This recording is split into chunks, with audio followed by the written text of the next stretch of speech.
ஆசீர்வதிப்பாராக. இன்று புதிதாக சிலர் வந்திருக்கிறீர்கள், உங்களை வாழ்த்துகிறேன். கர்த்தர் உங்களை ஆசீர்வதிப்பாராக. ஆன்லைன் மூலமாக இந்த ஜெபத்தில் இணைந்திருக்கிற அருமையான தேவ பிள்ளைகளை வாழ்த்துகிறேன். கர்த்தர் உங்கள் ஒவ்வொருவரையும் ஆசீர்வதிப்பாராக. தேவன் நல்லவர். ஹல்லேலூயா. கர்த்தருடைய பரிசுத்த நாமத்திற்கு மகிமை உண்டாவதாக. ஆண்டவர் பெரியவர். இன்னைக்கு கொஞ்சம் சூடாக இருக்குன்னு நினைக்கிறேன், பொறுத்துக்கோங்க. நெக்ஸ்ட் வீக் நம்ம ஏசி போட்டுக்கலாம். இன்றைக்கி கிளைமேட் ரொம்ப கொஞ்சம் கஷ்டமாக இருக்குது.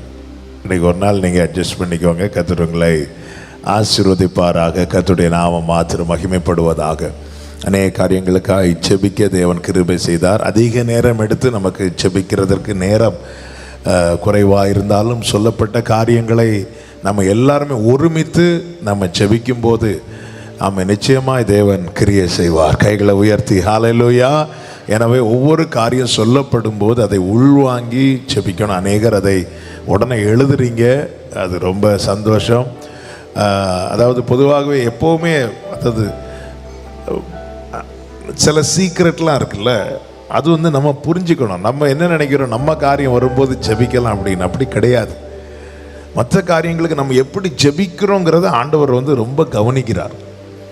அதில் ரொம்ப ரொம்ப நம்ம மற்றவங்களுக்காக, அதாவது நம்ம காரியத்துக்கு சீக்கிரம் பதில் வேணும்னு விரும்புகிறவங்களுக்கு நான் சொல்கிறேன், இது உண்மை. நீங்கள் அடுத்தவங்களுக்காக, மற்ற காரியங்களுக்காக, உங்கள் குடும்பத்தில் சமாதானம் வேணும்னு விரும்புகிறீங்களா, தேசத்தின் சமாதானத்துக்காக அதிகமாக ஜெபம் பண்ணுங்க. ஆமென். ஹல்லேலூயா. ஆமென் சொல்லுங்க. இதெல்லாம் சில காரியங்களை எளிதாய் பெற்றுக்கொள்ளுகிற சில மார்க்கங்கள். ஆமென். உங்கள் தேவை சந்திக்கப்படணுமா, தேவையாக இருக்கிற மற்றவங்களுக்காக நீங்கள் ஜெபம் பண்ணுங்க. உங்கள் தேவைகள் சந்திக்கப்படும். கர்த்தர் நல்லவர். கர்த்தருடைய நாமத்துக்கு மகிமை உண்டாவதாக. ஆமென். சாரிபாத் வீட்டில் ஒரு பிடி மாவும் கொஞ்சம் எண்ணெயும் இருந்துச்சு. வீட்டுக்கு வெளியே ஒருத்தர் நிற்கிறார். யாரு யாரு யாரது அப்படி மூணாவது கேட்டால் டவுட் ஆகுது. ஏலியா தான், கரெக்டு தான். ஏலியா நிற்கிறார். ஓகே, இப்போ ரெண்டு பேரில் யார் பணக்காரங்க?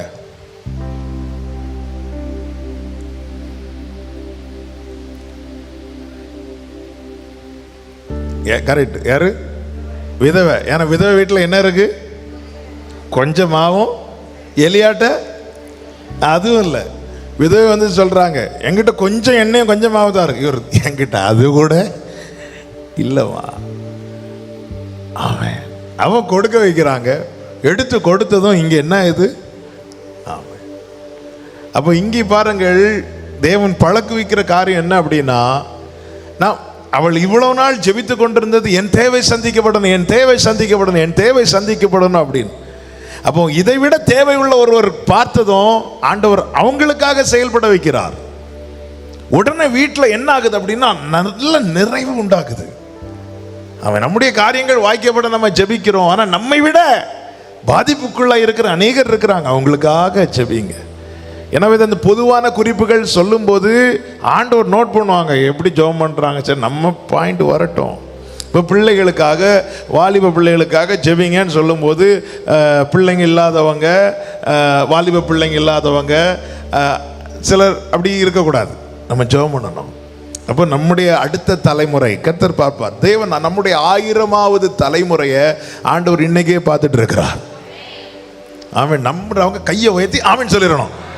ஆமாம். அப்போ நான் இன்னைக்கு அடுத்தவங்களுக்காக, அடுத்தவங்க பிள்ளைங்களுக்காக நான் ஜெபம் பண்ணும்போது என்னுடைய 1000வது தலைமுறைக்கும் அந்த இரக்கம் தேவன் ஆமென் செய்வார். ஹல்லேலூயா. நம்ம தேவன் அப்படி பார்க்க ஆரம்பிக்கணும். அவர் அவ்வளோ பெரியவர். ஆமென். ஹல்லேலூயா. தேவனை நம்ம அப்படி பார்க்க ஆரம்பிக்கணும். கர்த்தர் நல்லவர். ஆண்டவருடைய நாமம் மகிமைப்படுவதாக. இந்த ஞாயிற்றுக்கிழமை மாலை 4 மணிக்கு அந்த செயின் ப்ரேயர் போன மாதம் நம்ம ஸ்டார்ட் பண்ணோம். முதல் 100 மணி நேரம் நம்ம ஜெபம். முதல் 100 மணி நேரம்னா எவ்ரி மந்த், ஒவ்வொரு மாதத்தின் முதல் ஞாயிற்றுக்கிழமை இரவு 12 மணி துவங்கி 100 மணி நேரம் தொடர் ஜெபம். அநேகர் போன மாதத்தில் இணைந்து ஜெபித்தார்கள். இந்த மாதம் அந்த ப்ரேயர் வருகிற ஞாயிற்றுக்கிழமை இரவு 12 மணி முதல் துவங்கும். அநேகர் பெயர் கொடுத்து ஜெபித்திருக்கிறீங்க. ஸோ அவங்களும் புதிதாக இந்த செயின் ப்ரேயரில் நான் 1 hour இணைந்து ஜெபிக்க விரும்புகிறேன் அப்படி சொல்கிறவங்களும் நான் அன்பாய் அழைக்கிறேன். ஞாயிற்றுக்கிழமை மாலை 4 மணிக்கு அந்த மீட்டிங் இங்கே நடக்கும். அதில் இந்த ப்ரேயர் பாயிண்ட்ஸ் எல்லாம் கொடுக்கப்படும். எனவே நீங்கள் உங்கள் நேரங்களை அதுக்காக ஒதுக்கி ஜெபியுங்கள். இப்படிப்பட்ட காரியங்களில் ஈடுபடுகிறவர்களுக்கு தேவன் கொடுக்கிற பலன் மிகவும் ஆச்சரியமாகவும் அது தலைமுறைகளுக்கு ஆசீர்வாதமாகவும் இருக்கும் என்பதில் எந்த சந்தேகமுமே கிடையாது. ஆமென் சொல்லுங்க பார்க்கலாம். அல்லேலூயா. எனவே நீங்கள் ஈடுபடுங்கள். ஞாயிற்றுக்கிழமை மாலை 4 மணிக்கு வாருங்கள். கர்த்தருக்கு சித்தமானால் வருகிற திங்கள் முதல் எல்லா திங்கட்கிழமை மாலை 6:30 மணி முதல் 8 மணி வரை பைபிள் ஸ்டடி உண்டு. இந்த மாதம் இந்த வருஷத்தின் முதல் பைபிள் ஸ்டடி வருகிற திங்கட்கிழமை முதல் ஆரம்பமாகிறது. அதைத் தொடர்ந்து எல்லா திங்கட்கிழமையும் மாலை 6:30 மணி முதல் 8 மணி வரை பைபிள் ஸ்டடி உண்டு. எனவே பைபிள் ஸ்டடி இங்கே வந்து அந்த ஸ்டடியில் கலந்து கொள்ள விரும்புகிறவர்களை நான் அன்பாக அழைக்கிறேன். நீங்கள் வர முடிந்த எல்லாருமே சர்ச்சில் வாங்க. வர முடியாதவங்க ஆன்லைனில் பாருங்கள். வர முடியாதவங்க தான் ஆன்லைனில் பார்க்கணும். ஆன்லைனில் இருக்குன்னு சொல்லிட்டு நீங்கள் சர்ச்சுக்கு வராமல் இருந்தால் அது உங்களுக்கு ஆசீர்வாதமாக இருக்காது. வர முடியாத சூழ்நிலையில் இருக்கிறவங்களுக்கு இந்த ஆன்லைன் ஆராதனை ஆசீர்வாதமாக இருக்கும். எனவே நீங்கள் அதிகமாக வேதத்தை எவ்வளோ நல்ல கவனிங்க. வேதத்தை அறிய தான் நம்முடைய வாழ்க்கை வந்து அழகுள்ளதாய் மாறிட்டே இருக்கும். ஆமென். நம்முடைய வாழ்க்கை அர்த்தமுள்ளதாகவும் அழகுள்ளதாகவும் மாறணும்னா ஆமென் இந்த வேதத்தை அறியணும். வேதத்தை அதிகமாக அறியணும். கர்த்தர் நிச்சயமாய் உங்களை ஆசீர்வதிப்பாராக.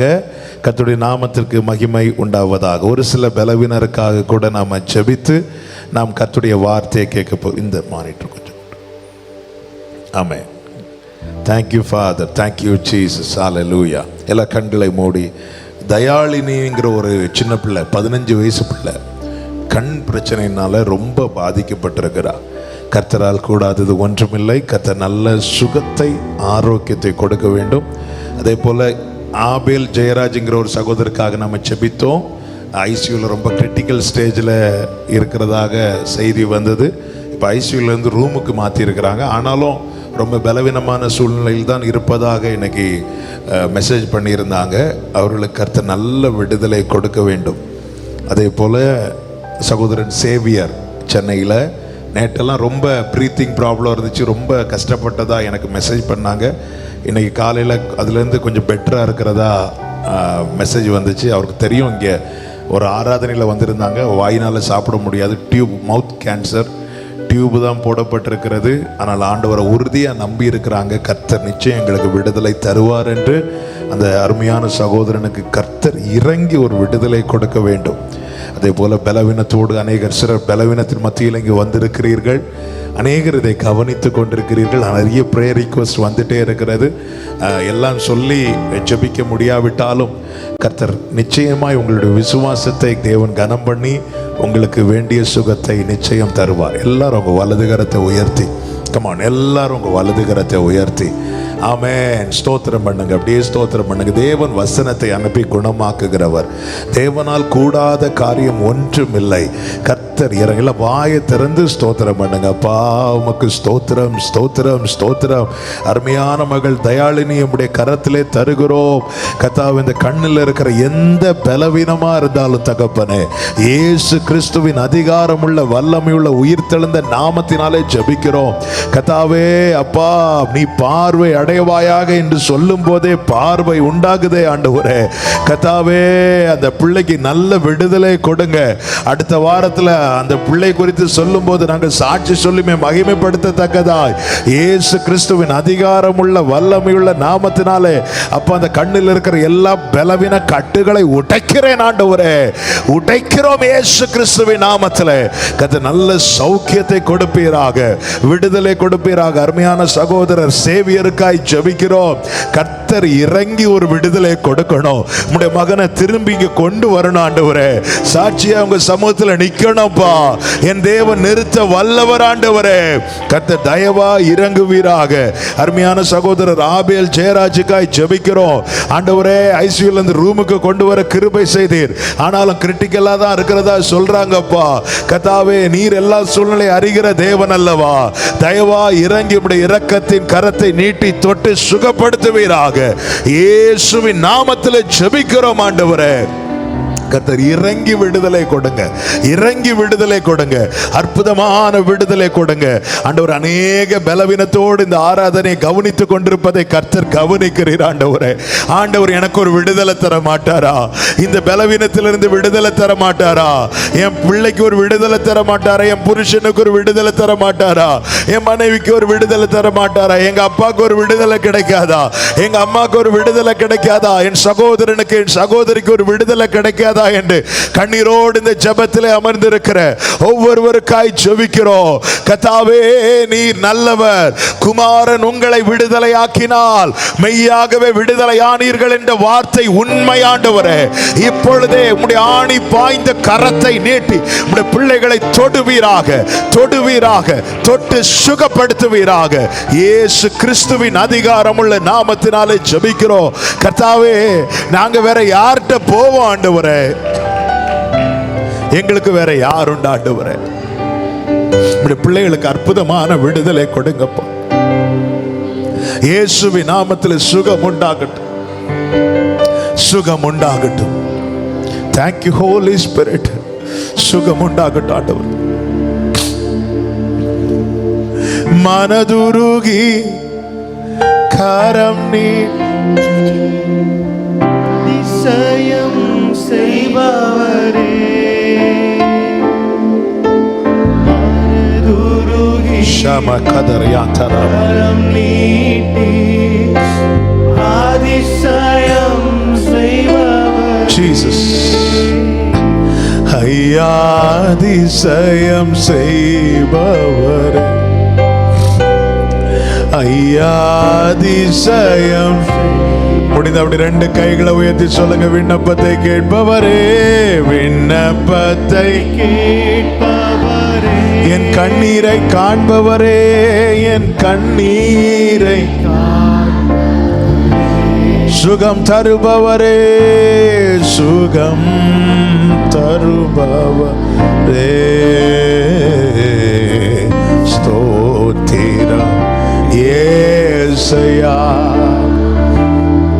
என் விண்ணப்பத்தை கேட்பவரே, என் கண்ணீரை காண்பவரே, சுகம் தருபவரே.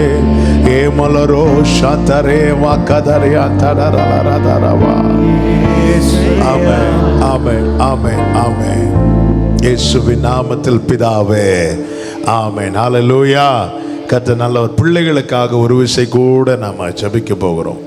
விசேஷமாக இந்த டீனேஜ் பருவத்தில் இருக்கிற பிள்ளைங்க, அது ரொம்ப வாழ்க்கையினுடைய ரொம்ப முக்கியமான ஸ்டேஜ். அது ஒரு விஷயம் என்னுடைய தகப்பனார் ஒரு யூத் மீட்டிங்கில் பேசின வார்த்தையை நான் கேட்டுக்கொண்டிருந்தேன். அதில் அருமையாக சொன்னாங்க. ஆமென், ஹல்லேலூயா, பிரைஸ் தி லார்ட். ஒரு மனுஷனுடைய ஆயுசு காலம் எவ்வளவு? சும்மா பைபிளில் இருக்க சொல்லுங்க. 70 இல்லை? 70. தசம பாகம் யாருடையது? கர்த்தருடையது. தசம பாகம்னா எத்தனை? வேத கணக்குப்படி 10ல் 1. ஒரு மனுஷனுடைய ஆயுசு காலம் 70. அப்போ 70 தசம பாகம் 7. கரெக்டாக 7 வரும். நீங்கள் இந்த டீனேஜ் பருவத்தை பார்த்தா 13 to 19. தசம பாகம் யாருடையது? கர்த்தருடையது. அப்போ அந்த ஸ்டேஜ் ப்ரெஷியஸ். அது யாருக்கு தான் கொடுக்கணும்? கர்த்தருக்கு தான் கொடுக்கணும். ஸோ இந்த ஸ்டேஜில் தான் பிசாசானவன் என்ன செய்வான் அப்படின்னா, தனக்குரியதாய் மாற்ற துடிப்போம். இந்த சொத்தையானது, இந்த வத்தலானது, இதெல்லாம் பிசாசு கண் வைக்க மாட்டான். அவன் எது ப்ரெஷியஸோ அதில் தான் கை வைப்பான். அதில் தான் மோசே மேலே தான் கண் வைப்பான், யோசுவா மேலே தான் கண் வைப்பான், யோசேப் மேலே தான் கண் வைப்பான். ஆமாம். முதல்ல பிள்ளைங்களுக்குள்ள ஒரு தப்பான ஒரு எண்ணத்தை யார் மூலமாவது விதைக்க வைப்பான். என்ன அதில் முதல்ல என்ன தெரியுமா? வயசானதுக்கு அப்புறம் ஆராதிச்சுக்கலாம், சர்ச்சுக்கு அப்புறம் போய்க்கலாம். இல்லை,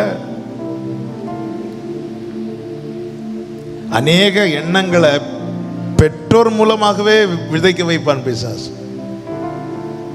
இன்னைக்கு சர்ச்சுக்கு போகண்டா, இன்னைக்கு டியூஷன் போ. அந்த டீனேஜ் பருவம் எவ்வளவு பிரஷியஸ் தெரியுமா? அது கர்த்தருக்குரியது. அநேக எண்ணங்கள், இன்னைக்கு வேண்டாம், இன்னைக்கு இருந்து படி, நாளைக்கு சண்டே கிளாஸ், அது அப்புறம் பார்த்துக்கலாம், நீ படி. ஏன்னா சண்டே கிளாஸ் எக்ஸாம்ல பாஸ் பண்ணா ஒரு அலுமினிய பிளேட் மட்டும் தான் கிடைக்கும்ல. இன்னைக்கு மக்கள் அப்படி பார்த்துட்டாங்க. இதுல என்ன கிடைக்கும்? கடந்த நாளில் ஒரு சகோதரன் பைபிள் எழுதணும்னு சொன்னேன். அப்போ எழுதுனா கிஃப்ட் கிடைக்குமா? என்ன கிடைக்கும்? அந்த ஒரு எதிர்பார்ப்பு, அது ஒரு பெரிய ஒரு தந்திரம், பிசாசின் தந்திரம். என்ன கிடைக்கும்னு எதிர்பார்த்து செய்கிறது.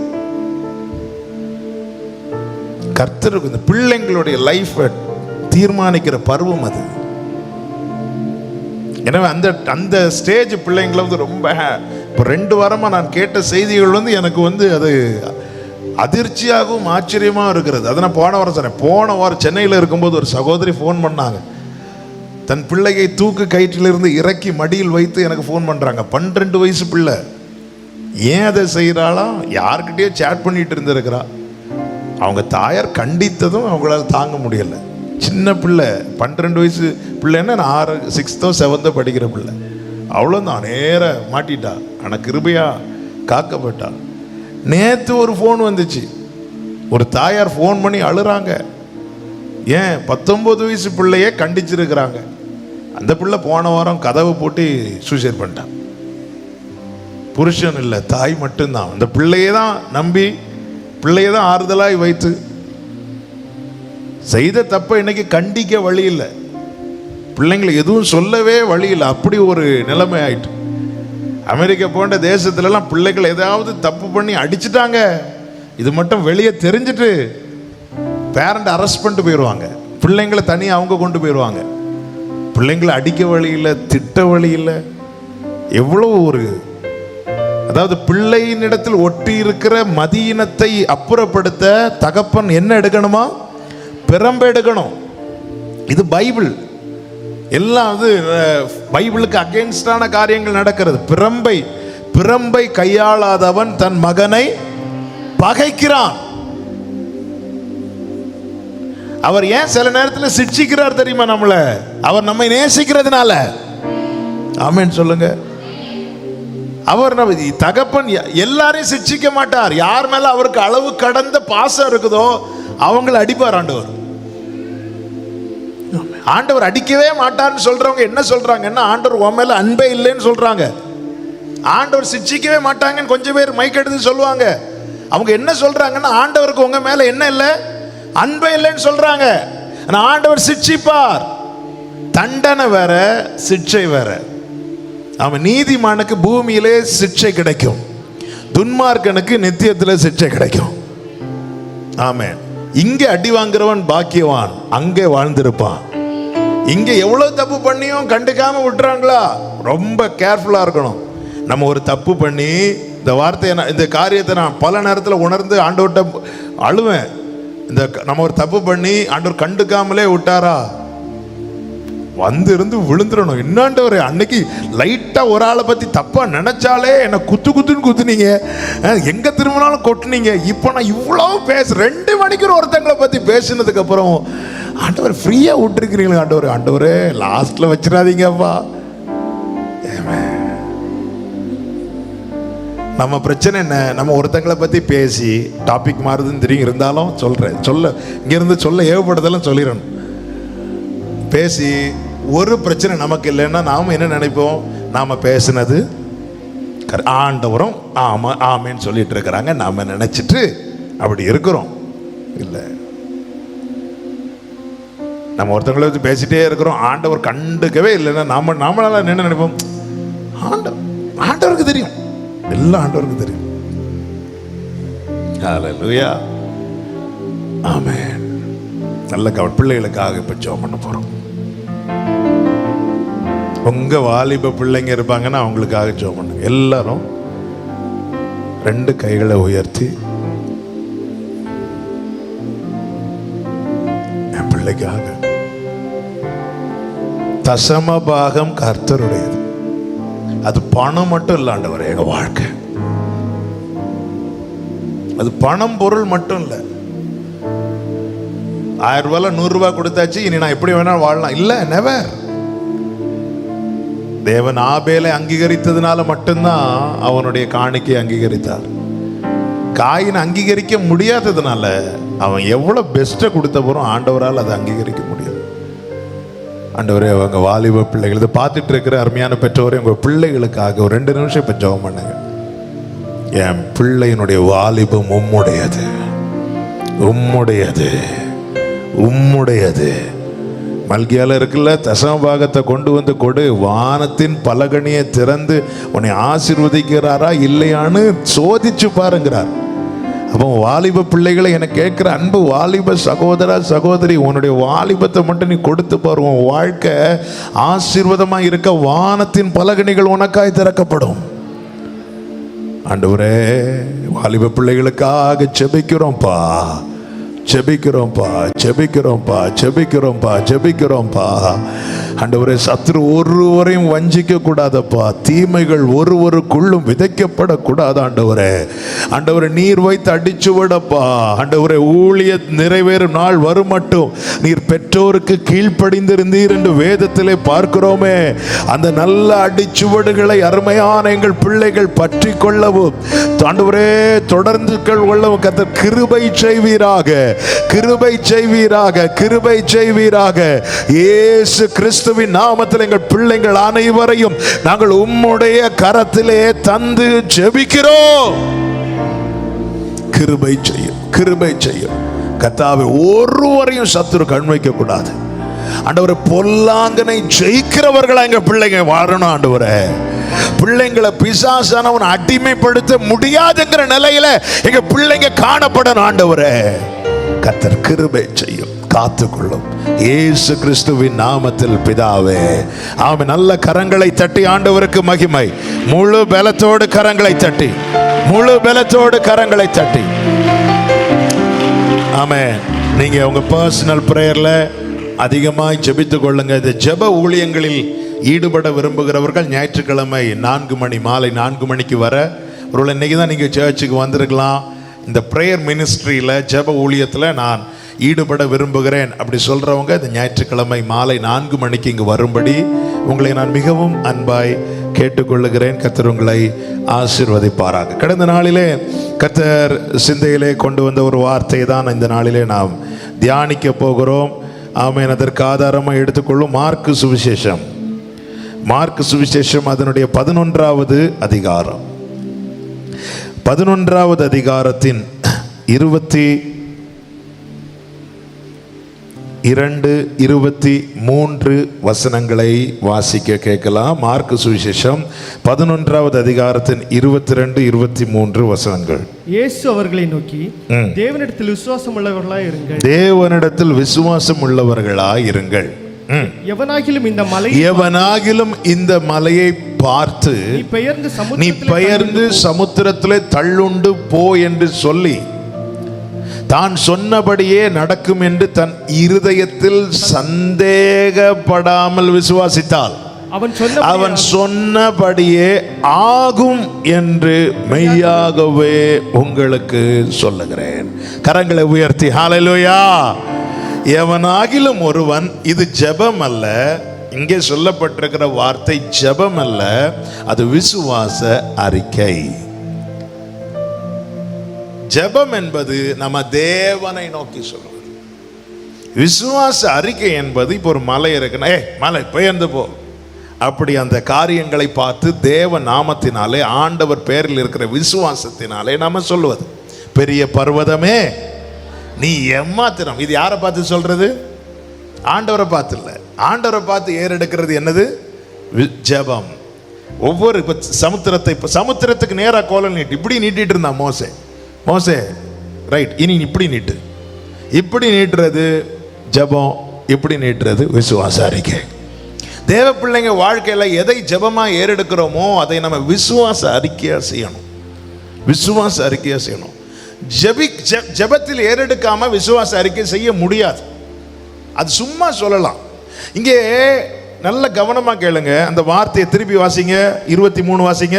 எவனாகிலும் இந்த மலையை பார்த்து, எவனாகிலும் இந்த மலையை பார்த்து, நீ பெயர்ந்து சமுத்திரத்திலே தள்ளுண்டு போய், நீ பெயர்ந்து சமுத்திரத்திலே தள்ளுண்டு போய் என்று சொல்லி, தான் சொன்னபடியே நான் சொன்னபடியே நடக்கும் என்று தன் இருதயத்தில் சந்தேகப்படாமல் விசுவாசித்தால் அவன் சொன்னபடியே ஆகும் என்று உங்களுக்கு மெய்யாகவே சொல்லுகிறேன். இயேசு சொல்ற வார்த்தையை மெய், அதுல மெய்யாகவே ஆட் பண்ணிட்டார்னா அதுல எந்த மாற்றமும் கிடையாது. அப்படி என்றால் அடுத்த வார்த்தை, விசுவாச அறிக்கை பண்ண காரியம் எல்லாம் நடக்குமா? இல்ல. நம்ம நிறைய விசுவாச அறிக்கை பண்ணணும். அதுலயே சர்ச்சில் சொல்லும் போது கூடவே சேர்ந்து சொல்லிட்டு இருப்போம். இருதயத்துல அந்த வார்த்தையை வாசிங்க. இருதயத்தில் சந்தேகப்படாமல் விசுவாசித்தால். நல்ல கவனிங்க. அப்ப இருதயத்துல சந்தேகத்தை வச்சு விசுவாச அறிக்கை செய்கிறோம். இருதயத்தில் வெறும் விசுவாச அறிக்கையை வச்சு காரியத்தை நடப்பிக்க முடியாது. ரட்சிக்கப்படுவதிலிருந்து எல்லா காரியமும் அப்படிதான். ரட்சிக்கப்படுவதை எப்படி சொல்லப்பட்டிருக்கிறது? நீதி உண்டாக இருதயத்தில் விசுவாசிக்கப்படும், ரட்சிப்புண்டாக வாய். அப்போ இங்கே விசுவாசம் இல்லாம வெறும் இந்த அறிக்கையை வச்சு ஒண்ணுமே சாதிக்க முடியாது. இன்னைக்கு நீ விசுவாச அறிக்கை பண்ணு, விசுவாச அறிக்கை பண்ணு. விசுவாச அறிக்கை பண்ணணும், ஆனா எங்கிருந்து அந்த வார்த்தை வரணும்? ஒரு பாஸ்டர் சொல்லுகிற அறிக்கையா, இல்ல ஒருத்தங்க சொல்லினா? இல்ல, இங்கிருந்து வரணும்.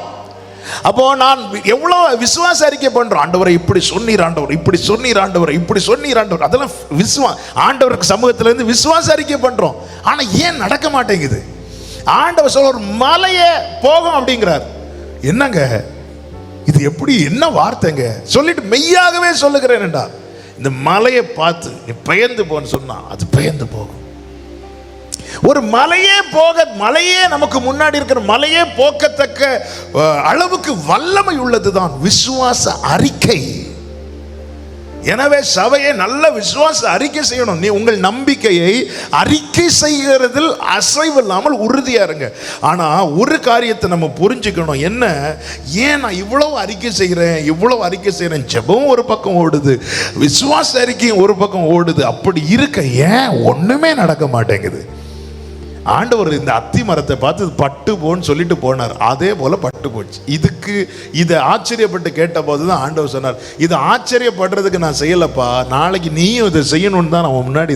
தேவன் செய்த ஒவ்வொரு காரியமுமே நம்ம கேலரியில இருந்து கைத்தட்டி ரசிப்பதற்கல்ல, அந்த பாதையிலே தேவன் நம்மை கொண்டும் நடப்பிப்பதற்காக தான் தேவன் ஒவ்வொன்றையும் செய்கிறார். அதுதானே சொன்னார், என்னை விசுவாசிக்கிறவன் நான் செய்கிற கிரியைகளை தானும் செய்வான், நான் செய்ததை விட அதிகமா செய்வான். அப்போஸ்தலர்களை கொண்டு அதை நடப்பித்து அதை உறுதிப்படுத்தினார் அல்லவா? அப்ப இருதயத்தில் எவ்வளவேனும் சந்தேகம் இருக்குமானால் அந்த சந்தேகம் நாம் ஏறெடுத்த விசுவாச அறிக்கைகள் நிறைவேற தடையாயிருக்கும். கடந்த சில நாட்களுக்கு முன்பதாக ஒரு குறிப்பிட்ட காரியத்தை குறித்து, இது எப்படி ஆண்டவரே அப்படின்னு சொல்லி ரொம்ப யோசித்து, நமக்கு இந்த ஒரு காரியம் வந்தோடனே எடுத்ததும் நம்ம ஆவியிலெல்லாம் கொண்டு போக மாட்டோம்ல. பத்மு தீவில் போய் விட்டதும் யோவான் வந்து ஆவிக்குள்ளாகல. அது ஒரு டைம் இருந்துச்சு. என்ன சொன்னான்? கர்த்தருடைய நாளில் ஆவிக்குள்ளான். எடுத்தது நமக்கு ஒரு பிரச்சனை வரும்போது முதல்ல நம்ம மாம்சீகமாக தான் யோசிப்போம். நான் வந்து என்ன நான் சொல்லிட்டு இருக்கேன், நீங்க இருக்கலாம். ஆமாம், மொட்டத்தோணும் இது எப்படி அப்படிதான் யோசிப்போம். அப்போதான் ஆண்டவர் வந்து இந்த வார்த்தையை சொல்லிட்டு இருந்த, ஆண்டவர் இது செய்வார், ஆண்டவர் இது செய்வார். யோசிக்கிறதெல்லாம் யோசிச்சுட்டு அவன் சங்கீதக்காரன் என்ன சொல்லுகிறான்? அகத்தாவே நீர் என் நினைவுகளை தூரத்திலிருந்து அறிகிறீர். நான் கூப்பிடும்போது எனக்கு சமீபமாய் வருகிறீர். அப்படின்னா ஒன்றும் தெரியாம அவர் என் பக்கத்துல வரல, என் எல்லாம் தெரிஞ்சுதான் வரார். ஹல்லேலூயா. நல்ல கவனிங்க. அப்போதான் இந்த வார்த்தையை கொண்டு ஆண்டவர் அப்படின்னு பேச ஆரம்பித்தார். நீ விசுவாச அறிக்கை செய்யறப்பா, ஏன் நிறைய காரியம் நடக்க மாட்டேங்குது? இருதயத்தில் இருக்கிற சந்தேகம், இருதயத்தில் இருக்கிற சந்தேகம். ஆண்டவரை இது வாய்க்க பண்ணும், இது அப்படியே நடப்பதாக, இப்படியே நடப்பதாக. நடக்க மாட்டேங்குது.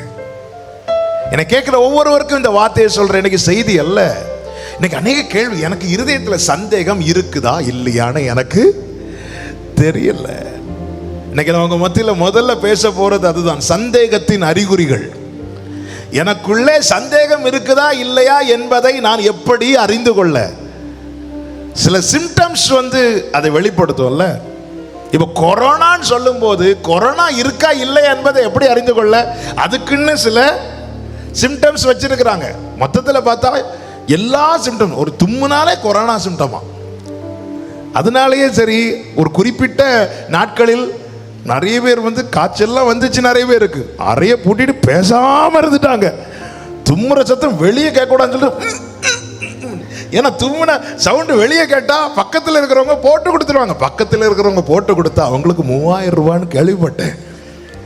அதிலும் சென்னையிலேருந்து வெளியூர்லேருந்து யாராவது வந்துட்டாங்கன்னு போட்டு கொடுத்தா அவ்வளோதான். இன்னைக்கு பாருங்க, சில சிம்டம்ஸ் அதை காட்டும். இது என்னது, இது என்ன வியாதி, இது இப்படி, இது அப்படின்னு. அதே போலதான் ஆண்டவர் சமூகத்தில் இந்த ஆண்டவரே எனக்கு புரியல ஆண்டவர், எனக்குள்ள சந்தேகம் இருக்குதா?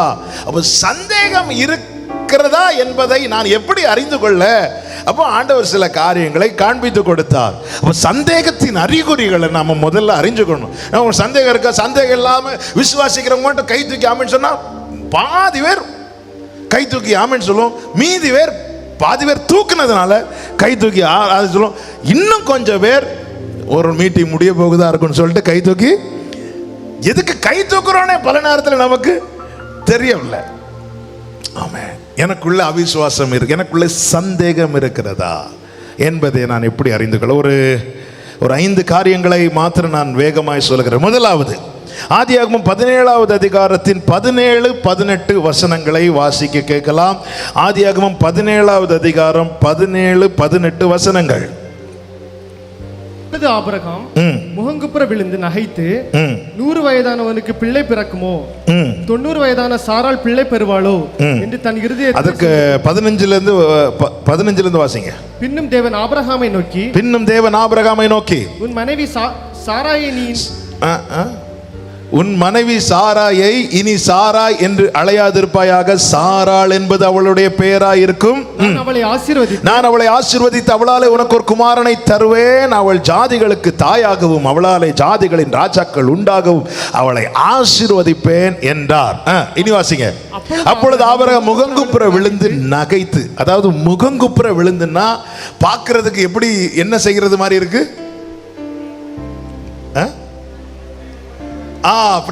நன்றி ஆண்டவர் இயேசுவே, நன்றி. அப்ப பார்க்கிறதுக்கு முகங்குப்புற விழுந்து, ஆனா உள்ள இருந்து என்ன செஞ்சிட்டு இருக்கிறான்?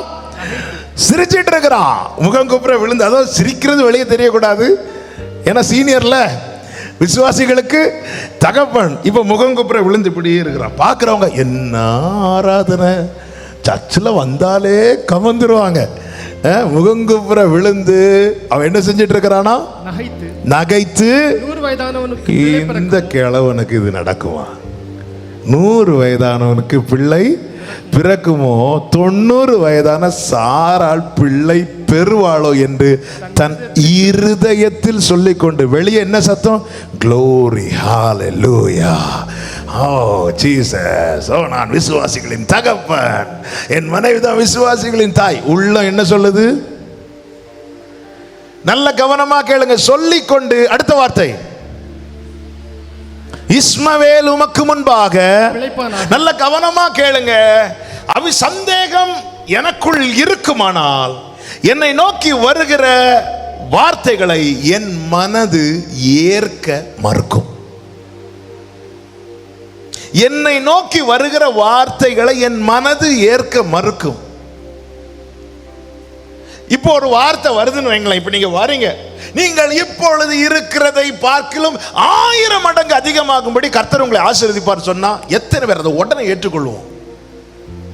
பிராக்டிக்கலா யோசித்தா, இப்போ நீங்க 1000 மடங்குன்னா, இப்போ நான் 10,000 ரூபாய் வாங்கிட்டு இருக்கிறேன், இதனுடைய 1000 மடங்குன்னா, சந்தேகத்தின் அடையாளம் என்ன தெரியுமா? மனது ஏற்க மறுக்கும். இது வேற, இதெல்லாம் இன்னும் கேட்க நல்லா இருக்கு. அது ஆபிரகாமா இருந்தாலும் சாராளா இருந்தாலும் சரிதான், யாரா இருந்தாலும் சரிதான். என் மனம் தேவனுடைய வார்த்தையை ஏற்க மறுக்கிறது என்றாலே என் இருதயத்தில் என்ன இருக்கிறது? சந்தேகம் இருக்கிறது. எப்படிங்க பிராக்டிக்கலா ஒருத்தங்க வந்து உங்களை பார்த்து வந்து ஜெபம் பண்றாங்க, பிரதர் ஜோசப் அடுத்த மந்திரி நீங்க தான் அப்படின்னு ஆமென் க்ளோரின்னு சொல்லுவீங்களா?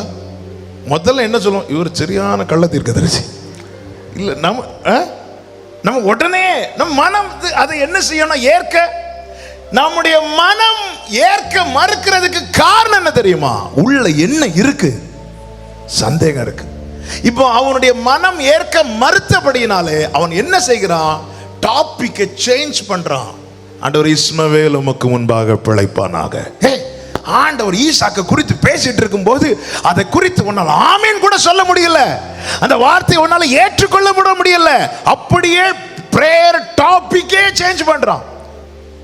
இஸ்மவேல் உமக்கு முன்பாக பிழைப்பானாக, இஸ்மவேல் உமக்கு முன்பாக பிழைப்பானாக.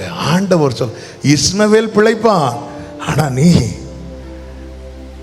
ஹல்லேலூயா. எனக்குள்ளே ஆண்டவர் நம்பிதானங்க எல்லாத்தையும் விட்டுட்டு வந்தா.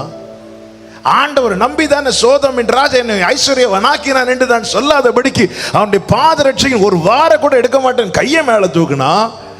அப்போ ஆண்டவர் மேல விசுவாச குறைவு ஒண்ணு இல்ல, அவனுடைய 100 வயது மேல அவனுக்கு என்ன இல்லை? நம்பிக்கை இல்லை.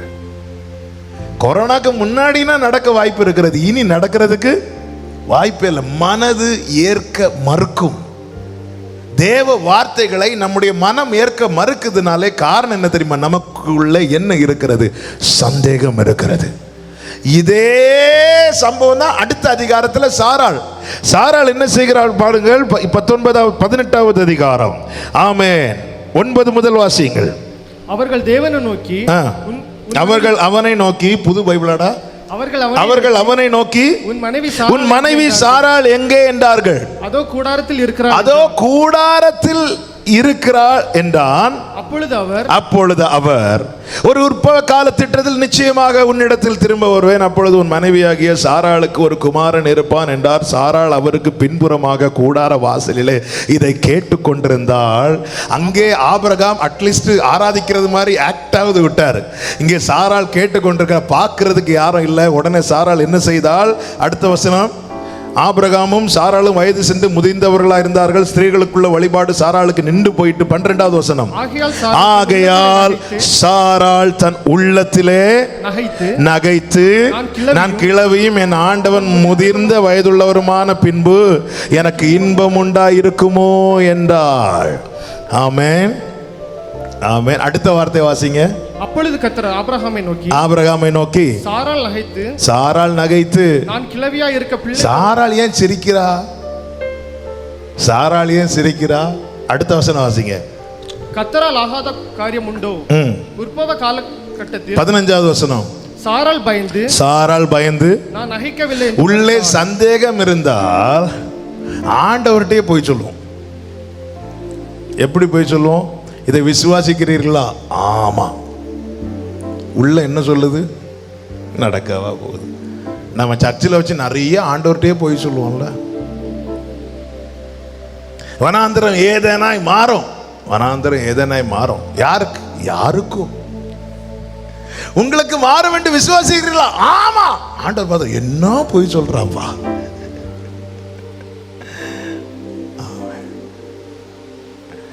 சந்தேகம் தேவனிடத்திலே நம்மை பொய் சொல்ல வைக்கும். சந்தேகம் தேவனுடைய வார்த்தையை நம்முடைய இருதயத்தில் நம்ம ஏற்க மறுக்கும். இது நடக்காது. அடுத்த ஒரு வார்த்தை. சாராள் இப்படி சொல்லி நகைக்கிறதுக்கு காரணம் என்ன? காரணம் உண்டு. ஆபிரகாம் அப்படிதான் நகைத்தான். அருமையான பெற்றோரே, ஆண்டவருக்குள்ள முதலாவது உங்கள் குடும்பத்திலிருந்து வந்தவர்களே, உங்களுடைய மனம் எதை ஏற்க மறுக்கிறதோ உங்களுக்கு பிற்பாடு வந்தவர்களும் அதை தான் ஃபாலோ பண்ணுவாங்க. இதே சாப்டர், இதே காரியத்தை தான் பணிந்து யாரு உள்ள சிரிச்சிட்டு இருக்கிறா? ஆபிரகாம் சிரிச்சிட்டு இருக்கிறா. அடுத்த அதிகாரத்தில் சாராளும் கூடாரத்திலிருந்து சிரிச்சிட்டு இருக்கிறா. நம்ம சாராள் அவிசுவாசம் இல்லை. அந்த அவிசுவாசத்துக்கு காரணம் என்ன? ஆபிரகாமுக்குள்ளே இருந்த சந்தேகம்.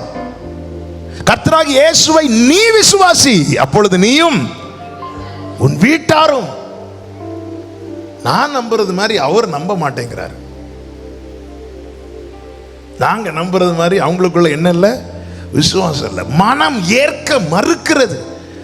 எனக்கு நீயா இஸ்மவேல் உமக்கு முன்பாக பிழைப்பானாக. சில சொல்லுவாங்கல்ல, ஆண்டவர் அவங்களையாவது ஆசீர்வதிங்க ஆண்டவர். ஏதோ இவங்க ஆண்டவருக்கு அப்படி இரக்கத்தை சொல்லி கொடுக்கறது மாதிரி, ஆண்டவர் அவங்களாவது நல்லா இருக்கட்டும் ஆண்டவரே, எனக்கு தான் இப்படி பண்ணிட்டீங்க ஆண்டவர், அவங்களாவது. இஸ்மவேல் உமக்கு முன்பாக பிழைப்பானாக. ஆண்டவர் ஈசாக்கை குறித்து பேசிட்டு இருக்கும் போது நீ டாபிக்கை மாத்தி இஸ்மவேலுக்காக ஜெபம் பண்ணிட்டு இருக்கிறியா? என்ன இதன் அர்த்தம்?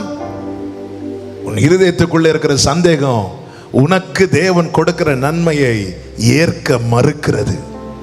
அநேக ஆசீர்வாதங்களை தேவன் தராததினால நமக்கு கிடைக்காதது, நம்முடைய மனம் அதை ஏற்க மறுத்ததினாலே நாம் பின்னும் பெற்றுக்கொள்ளவில்லை. ஆபிரகாம் சும்மால 25 வருஷம் காத்திருக்க வைத்தது. எவ்வளவு வேணும் சந்தேகப்படாமல் எப்பொழுது ஆபிரகாமும் சாராளும் விசுவாசிக்க ஆரம்பித்தார்களோ அப்பொழுதுதான் சொன்ன வாக்குத்தத்தத்தை ஈசாக்கை அவர்கள் கையிலே கர்த்தர் கொடுத்தார். ஹல்லேலூயா. வெளியே விசுவாச அறிக்கை, வெளியே எல்லாம் இருக்கிறது, ஆனால் இருதயம் இன்னும் ஏற்க மறுக்கிறது. இதெல்லாம் எனக்கு நடக்கவா போகிறது? தாவீதை பாருங்கள். தாவீது ஆடு மேய்த்து கொண்டிருந்தான். அவன் ஒரு நாளும் யோசித்திருக்க மாட்டான் அடுத்த ராஜாவாக, யோசித்திருக்கவே மாட்டான். நீங்க வார்த்தையை இப்போ உள்ள சிச்சுவேஷன்ல கொஞ்சம் பிராக்டிக்கலா யோசித்து பார்க்கணும். இப்போ அடுத்த சிஎம் நம்ம என்னைக்காவது நம்மளை யோசித்திருப்போமா? இல்ல, யோசிக்காத காரியம் அது. சாமுவேலை கொண்டு அபிஷேகம் தைல கொம்பை ஊற்றப்பட்ட பிறகு சவுலுக்கு பிற்பாடு அடுத்த அபிஷேக தைலம் யோனத்தான் மேலேயோ சவுலின் பிள்ளைகள் மேலேயோ ஊற்றப்படாமல் எங்கோ ஆடு மேய்த்து கொண்டிருந்தவன். ஆமென். ஆடு மேய்த்துட்டு இருந்தாலே அந்த வஸ்திரம் என்ன ஆயிரும்? அழுக்கு ஆயிரும். அழுக்கு வஸ்திரம் தரித்து ஆடு மேய்த்து கொண்டிருந்தவன், ஆடுகளுக்கு பின்னாக நடந்து கொண்டிருந்தவனை அழைத்து கொண்டு வந்து அடுத்த ராஜ வஸ்திரம் தரிக்கவும் ராஜஸ்தானத்தில் உட்காரவும் ஏதுவாய் அவன் மேல அபிஷேகத்தை ஊற்றினது நம்பவே முடியாத காரியம். ஆனால் தாவீது அதை நம்பினான். தாவீது அதை நம்பினான். நம்பினதின் அடையாளம் தான் யுத்த காலத்துக்கு தகப்பன் அனுப்புகிறார். எதற்காக? போய் யுத்தம் பார்த்து படி, அடுத்து நீ தான் வரணும், போய் படி, போய் 4 பேரை பார்த்து படி, அப்படி சொல்லுவதற்கல்ல.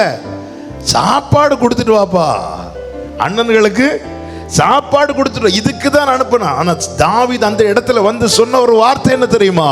நான் வந்ததற்கு ஒரு முகாந்திரம் இல்லையோ. ஹல்லேலூயா. ஆமென். அந்த வார்த்தை எவ்வளவு உண்மையுள்ள வார்த்தை, அந்த வார்த்தை எவ்வளவு கனமுள்ள வார்த்தை. அவன் சாப்பாடு கொடுக்க தான் வந்தான். தகப்பன் அப்படிதான் அனுப்பினான், சகோதரர்கள் அப்படிதான் நினைத்தார்கள். ஆனால் தாவீதின் இருதயம் அப்படி, என என்னை குறித்து தேவனுக்கு ஒரு திட்டம் இருக்கிறது. இந்த யுத்த களத்துக்குள்ள என்னை கொண்டு வருவதற்கு ஒரு முகாந்திரம் இருக்கிறது.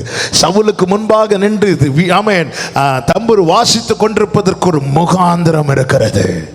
நான் வந்ததற்கு ஒரு முகாந்திரம் இல்லையோ. Thank you Holy Spirit. நம்ம பல நேரத்தில் நீ தான் ராஜான்னு சொன்னா, போங்க சார், எனக்கு ஆடுகளை மேய்க்க வேலை இருக்கு, போட்டுட்டு ஓடி இருப்பான். ஆனால் அவன் நின்னான், தலை கொடுத்தான், அபிஷேகம் வைங்க. தெரியும் 1000 பிரச்சனை வரும். சவுல் அனுமதிக்க மாட்டான், சவுலின் பிள்ளைகள் அனுமதிக்க மாட்டாங்க. சவுலையும் விட்டு விடுங்க, ஏன் சொந்த அண்ணனுங்களே அனுமதிக்க மாட்டாங்க. அப்படி இருக்க, யோப்பா இந்த ரிஸ்க் வேண்டாம்ப்பா, ஒளியும் வேண்டாம், ஒண்ணு வேண்டாம், எதுவும் வேண்டாம். இந்த மனது ஏற்க மறுக்கவில்லை தாவீதுக்கு. ஏன்? அவனுக்கு தெரியும், சொன்னவர் உண்மையுள்ளவர், அபிஷேகித்தவர் உண்மையுள்ளவர். நமக்குள்ளே இந்த சந்தேகம் அநேக காரியங்களை ஏற்க மறுக்கிறது. ஆராதனைலாம் கரெக்டா நடக்கும், பணிந்து குனிந்து. வெளி பார்வைக்கு என்ன, அப்படியே பணிந்து ஆராதிப்பது, ஆனா உள்ளம் சிரிக்குது. சிரிக்கிறது தேவனையோ அவருடைய வார்த்தையோ எண்ணி அல்ல. நல்ல கவனமா கேட்கணும். தன்னையும் தன் சூழ்நிலையும் எண்ணி சிரித்தான். அப்போ எப்பவுமே பாருங்க, ஒரு காரியத்தை நினைச்சு நம்ம ரொம்ப அழுவோம், போக போக அதை நினைச்சு நம்ம சிரிக்க ஆரம்பிப்போம். அந்த சிரி என்பது வேதனை. இனி அதை நினைச்சு என்னால் அழ முடியாது. ஒரு காரியத்துக்கு ஒரு குறிப்பிட்ட லெவலுக்கு மேல நமக்கு கண்ணீர் வராது. இனி இதை நினைச்சு அழுது பிரயோஜனம் இல்லை. சிலர் என்ன குறுக்கு வழியில போய் ஒருத்தங்களுக்கு கிடைக்க காத்திருந்த வேலையை தட்டி பறிப்பாங்க. ஆரம்பத்தில் ஷாக்காக இருக்கும். ஒரு 2 வருஷம் 3 வருஷம் கழிச்சு அந்த நபரை பார்க்கும்போது இவங்க சொல்லுவாங்க, இப்படி சிரிச்சிட்டு, என் வேலையை என் கூடவே இருந்து குழி பிடிச்சிட்டான், சரி போட்டு அப்படிவாங்கல்ல. இந்த வேதனை என்பது ரொம்ப மகிழ்ச்சியின் சிரிப்பு அல்ல, இது வேதனையின் சிரிப்பு. ஆபிரகாம் சிரித்தது தேவனை பரியாசம் பண்ணி அல்ல, சாராள் சிரித்தது தேவனை பரியாசம் பண்ணி அல்ல. அப்படி இருந்தால் அவர்கள் பணிந்திருக்க மாட்டார்கள். அவர்கள் நினைத்து சிரித்தது தங்கள் நிலைய. பொதுவாகவே நம்ம நிலை மோசமா போகும்போது உலகம்தான் பார்த்து சிரிக்கும். ஒரு கட்டம் தாண்டும் போது நாமளே நம்ம நிலைமையை பார்த்து சிரிப்போம். ஆனால் ஆண்டவர் அவர்களை தண்டிக்கவில்லை, மாறாக மீண்டும் உறுதிப்படுத்துகிறார். அப்படின்னு என்ன அர்த்தம்? சாராளே, ஆபிரகாமே, டாபிக்கை நீ மாத்தாதப்பா. இஸ்மவேல் இருப்பான், ஆனா ஈசாக்க நான் தருவேன். ஈசாக்குனாலே சிரிப்புன்னு அர்த்தம். சிரிச்சிட்டீங்கல்ல, நடக்காதுன்னு நினைச்சு சிரிச்சிங்கல்ல, அவனை நீ ஈசாக்குன்னு தான் கூப்பிடணும். அவன் ஈசாக்கு. ஈசாக்கு கூடும் போது ஆபிரகாமுக்கு சாராளுக்கு எப்படி இருக்கும்? அன்னைக்கு சிரிச்சது ஞாபகத்துக்கு வரும். ஆமென், ஹல்லேலூயா. மனம் ஏற்க மறுக்குதுனாலே புரிஞ்சுக்கோங்க, இருதயத்துக்குள்ள என்ன இருக்கு? சந்தேகம் இருக்கிறது. சந்தேகம் போறதுக்கான காரியத்தை நான் 2வது சொல்றேன். முதல்ல நம்ம அறிஞ்சுக்கணும். நம்ம முதல்ல, நான் தன் பிழைகளை உணர்கிறவன் யார்? நான் ஜெபம் பண்றேன், நான் எல்லாம் செய்றேன், எனக்கு ஏன் கிடைக்க மாட்டேங்குது? சந்தேகப்படாம கேட்டா, சந்தேகப்படாம சொன்னா, ஜெபத்திலையும் அப்படிதான். யாக்கோபு 1 இருக்குல்ல, ஞானத்தில் குறைவுள்ளவன் சம்பூர்ணமாய் கொடுக்கிறவரிடத்துல கேட்கணும். ஆனா எப்படி கேட்கணுமா? எவ்வளவு வேணும்? சந்தேகப்படாம. அந்த சந்தேகம் நிறைய தடை பண்ணுது.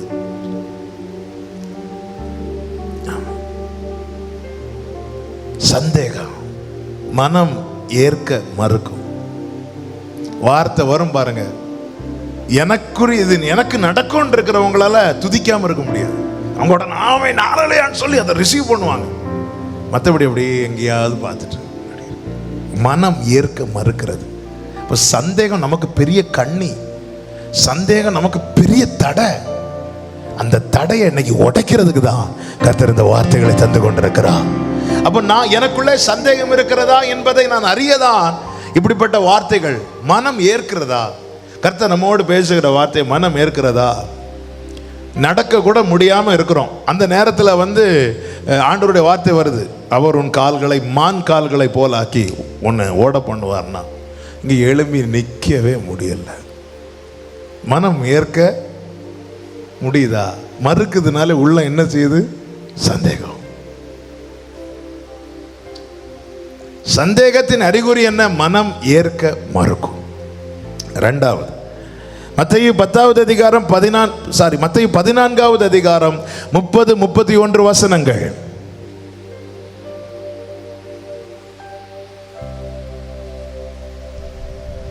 காற்று பலமா இருக்கிறதை கண்டு, காற்று பலமா அடிக்கிறதை கண்டு பயந்து அமிழ்ந்து போகில் ஆண்டவரே என்னை ரட்சியும் என்று கூப்பிட்டான். உடனே இயேசு கையை நீட்டி அவனை பிடித்து, அற்ப விசுவாசி, ஏன் சந்தேகப்பட்டாய்? சந்தேகத்தினுடைய 2வது அடையாளம் என்ன தெரியுமா?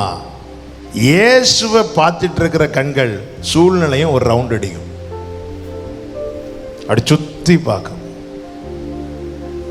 ஹல்லேலூயா. நம்ம சூழ்நிலையை பார்க்கிறோனாலே நமக்குள்ள என்ன இருக்கு? சந்தேகம். எனக்கு ரொம்ப ஆச்சரியம், ஆண்டவர் வந்ததுக்கு அப்புறம் காற்று அடிச்சுட்டு தான் இருக்கு பாருங்க. காற்று அமிழ்ந்துச்சுன்னா இவன் பார்த்திருக்க மாட்டான். ஏன் இந்த காற்று அடிக்க வச்சார்னா, பேதுரு உனக்குள்ள இன்னும் சந்தேகம் இருக்கிறது என்பதை உனக்கு உணர்த்துவதற்கு. பல நேரத்தில் பார்த்திருக்கீங்களா, ஆண்டவரை முன்வைத்து ஜெபிக்க உட்கார்ந்து இருந்துட்டு அப்படியே யோசிச்சுட்டு இருப்போம், எதையாவது யோசிச்சுட்டே இருப்போம். அப்படி பார்ப்போம், ஒரு 50 நிமிஷம் ஆயிரும், பரவாயில்ல, இன்னைக்கு 1 மணிக்கு ஒரு ஜெபிக்க தேவன் கிருபை செய்தார். ஆமென். ஜெபிக்க உட்கார்ந்துட்டு இப்படி யோசிச்சுட்டு இருப்போம். சூழ்நிலையை பார்க்கிறோம். சூழ்நிலையை பார்த்தவன் அமிழ்ந்தான். சந்தேகம் தடை செய்யும், சந்தேகம் அமிழ பண்ணும். இயேசுவை பார்த்துட்டே கடல்ல இறங்குறான். இயேசுவை பார்த்துட்டே இறங்கி நடந்துட்டு இருக்கிறவன் அப்படியே சூழ்நிலையை பார்க்க ஆரம்பிக்கிறான். ரீசன் என்ன? சந்தேகம். சந்தேகம் நம்முடைய பார்வை அப்படி அலைக்கழிக்கும், பார்வையை திருப்பும்.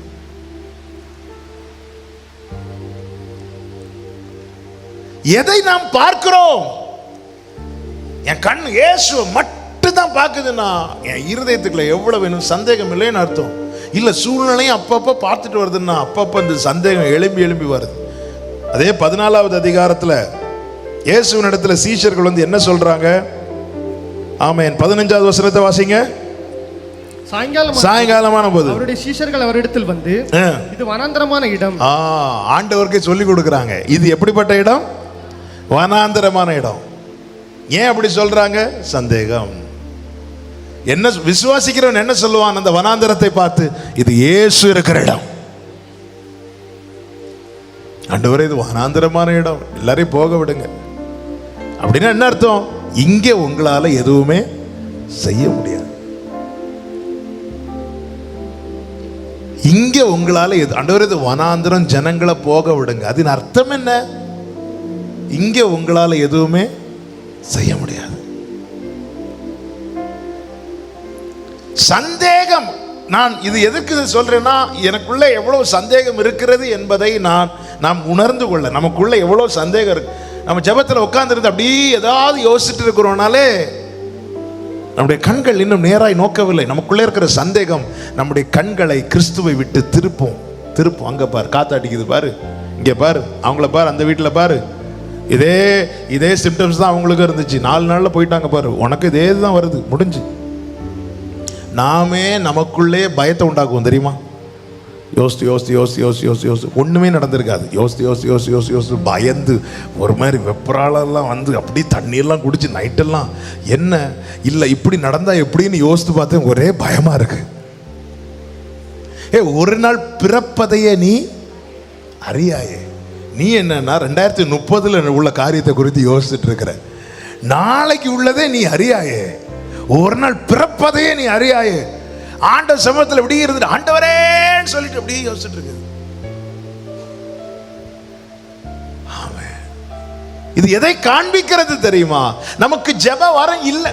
அவங்களுக்கு எல்லாம் ஜெப வரம் இருக்கிறது. சந்தேகம் ஜெபிக்க விடல. ஆமென். சந்தேகம் சுத்தி பார்க்க வைத்தது. எனக்கு ரொம்ப ஆச்சரியம்.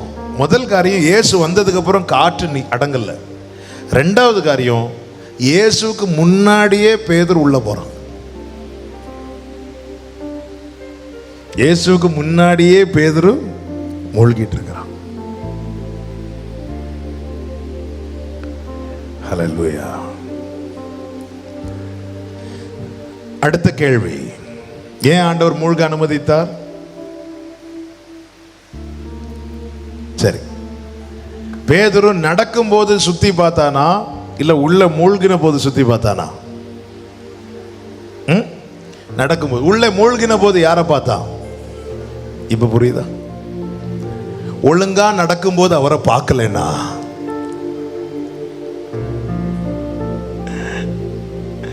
அவன், நான் சொல்ற வார்த்தை எத்தனை பேருக்கு புரிகிறது? அவன் நடக்கும்போது பார்த்திருந்தானா மூழ்கி இருக்க மாட்டான். ஆண்டவர் பார்த்தார், இவனை நடக்க விட்டா இவன் சுத்தி பார்க்க ஆரம்பிச்சிட்டான். இவனை கொஞ்சம் முக்குனா இவன் என்ன பார்ப்பான்?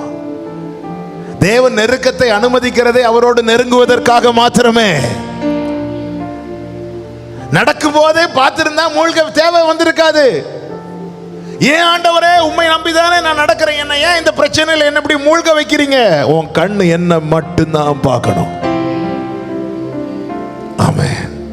ஹல்லேலூயா. சந்தேகத்தின் அடுத்த அறிகுறி என்ன? என் கண்கள் இயேசுவை இயேசு எனக்கு முன்னாடி இருந்தாலும் வேற ஏதாவது தான் பார்த்துட்டு இருக்கும். கர்த்தருடைய சமூகத்தில் ஜெபிக்க வந்திருந்தாலும் மைண்ட் வேற எங்கேயாவது பார்த்துட்டு இருக்கும். நம்முடைய நாளைய பார்க்கும், அடுத்த வருஷத்தை பார்க்கும், அதுக்கு அடுத்து 2020 21 வந்தாச்சு, இப்போ பிப்ரவரி வந்தாச்சு, இனி மார்ச்சில் என்ன நடக்குமோ என்ன. இனி இந்த காரியம் இயேசுவை முன் வச்சுட்டு வேற காரியங்களை பார்த்துட்டு இருந்தா அதுக்குள்ளேயே நம்ம மூழ்கிட்டு இருப்போம். சந்தேகத்தினுடைய இரண்டாவது அறிகுறி என்ன தெரியுமா? கண்கள் சூழ்நிலைகளை பெரிதாய் பார்க்கும்.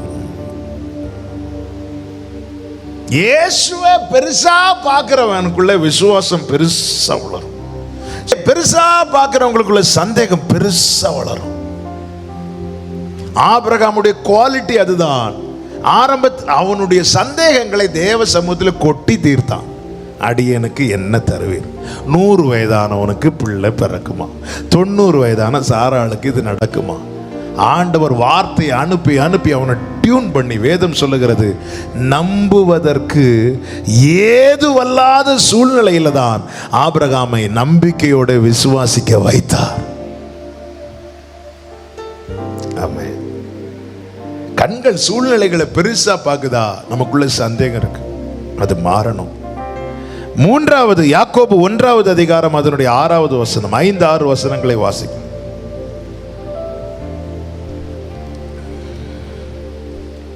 உங்களில் ஒருவன் ஞானத்தில் குறைவுள்ளவனாய் இருந்தால் யாவருக்கும் சம்பூர்ணமாய் கொடுக்கிறவரும் ஒருவரையும் கடிந்து கொள்ளாதவருமாய் இருக்கிற தேவனிடத்தில் கேட்க கடவன், அப்பொழுது அவனுக்கு கொடுக்கப்படும். அடுத்த வார்த்தை, ஆனாலும் அவன் எவ்வளவாகிலும் சந்தேகப்படாமல் விசுவாசத்தோட கேட்க கடவன். அடுத்த வார்த்தை, சந்தேகப்படுகிறவன் காற்றினால் அடிபட்டு அலைகிற கடலின் அலைக்கு ஒப்பாயிருக்கிறான்.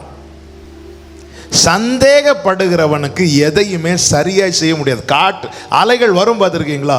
ஆனால் நல்ல காற்றடிக்கும் போது அந்த அலைகள் அநேகம் கரையை வந்து சேராது. அதே போலதான் சந்தேகப்படுகிறவனுக்கு சரியாய் ஜெபிக்க முடியாது. ஜெபத்தை துவங்குவான், ஆனால் முடிக்க முடியாது. இந்த சந்தேகம் இருக்கிறதுக்கு ஒரு சின்ன அடையாளம் சொல்லவா? ஜெபிப்போம், பிரேயர்ல போயிட்டு இருக்கும் போதே அப்படி மொபைல் எடுத்து பார்ப்போம். பார்த்துருக்கீங்களா? பிரேயர் பண்ணிட்டு இருக்கும் போதே மொபைல் எடுத்து பார்ப்போம். பிரேயர் பண்ணிட்டு இருக்கும் போதே வேற ஏதாவது காரியத்தில் அந்த காற்று அடிக்கும். சந்தேகம் என்கிற காற்று அடிச்சதும் அந்த அலையை, கரையை நோக்கி வருகிற அலைகள் சரியாய் வந்து ரீச் ஆக விடாது. இந்த காற்று அதை அப்படி அடிச்சு விட்டுரும். பயங்கர சில கடல் எல்லாம் பார்த்துருக்கீங்களா? சில அலைகள் அப்படி எழும்பி வரும். திடீர்னு ஒரு அங்கே பாதியிலே காணாம போயிடும். இன்னைக்கு நம்முடைய அநேக ஜபங்கள் இப்படிதான் இருக்கு. இந்த சந்தேகம் சரியாய் ஜபத்தை முடிக்க விடாது. ஏதோ ஒரு காரியத்துக்காக ஜெபிக்க இருப்போம், ஏதோ ஒன்று ஜெபிக்க துவங்கும், எங்கேயோ பார்த்து போயிட்டு இருக்கும். பிரேயர் சரியாவே நம்ம முடிக்க மாட்டோம். சரியாகவே ஜெபத்தில் நம்மால கவனம் செலுத்த முடியாது. இந்த சந்தேகம் என்ன செய்யணும்? அலைக்கழிக்கும். காற்றில் அடிபடுகிற அலைகளை போல இந்த சந்தேகம் என்கிற காற்று எதையுமே சரியாய் செய்ய விடாது. இருமனம் உள்ள நிலை.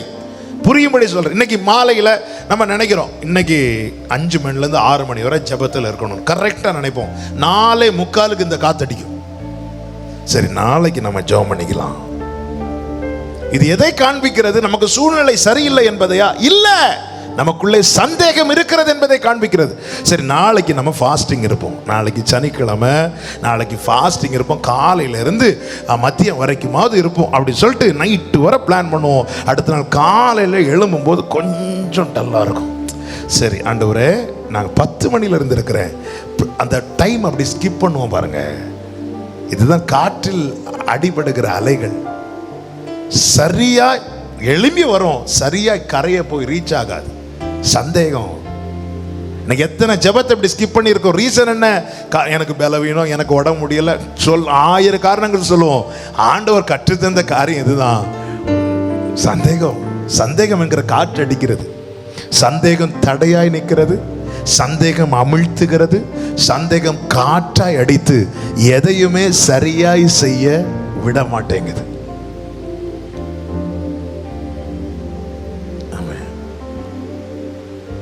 மொத்தத்தில் சொல்லணும், இந்த சந்தேகம் ஒரு பெரிய பிசாசு. இவ்வகை பிசாசு ஜெபத்தினாலும் உபவாசத்தினாலுமே அன்றி நிறைய நான் புரியும்படியாதான் நல்ல பிரேயர்ல இருப்போம் பாருங்க. திடீர்னு மொபைல் எடுத்து பார்ப்போம்.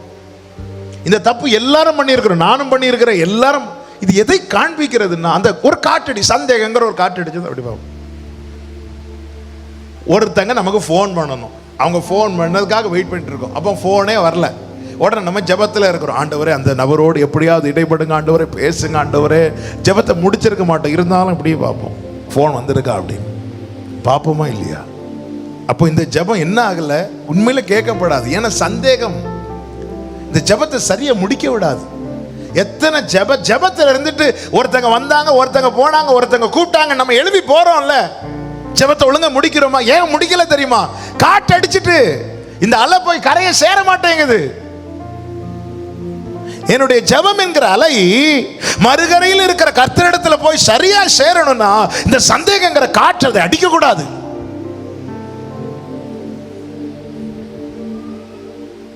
எவ்வளவு ஜெபத்தை ஆமேன் கூட போடாம முடிச்சிருக்கிறோம், அவசர அவசரமா முடிச்சிருக்கிறோம்.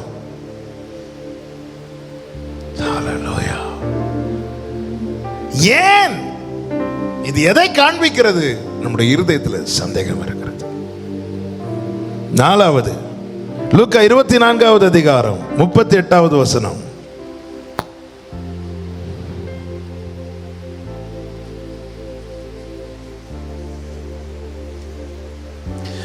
அவர் அவர்களை நோக்கி, நீங்கள் ஏன் கலங்குகிறீர்கள்? உங்கள் இருதயங்களில் சந்தேகங்கள் எழும்புகிறது என்ன?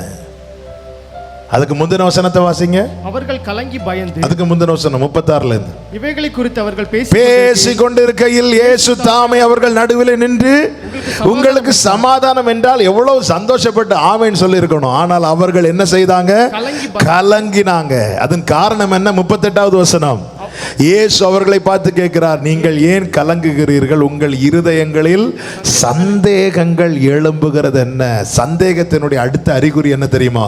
இயேசுவே வந்து டைரக்டா பேசினாலும் கலங்கிட்டு தான். சர்ச்சுக்கு வரதே வார்த்தையை கேட்க.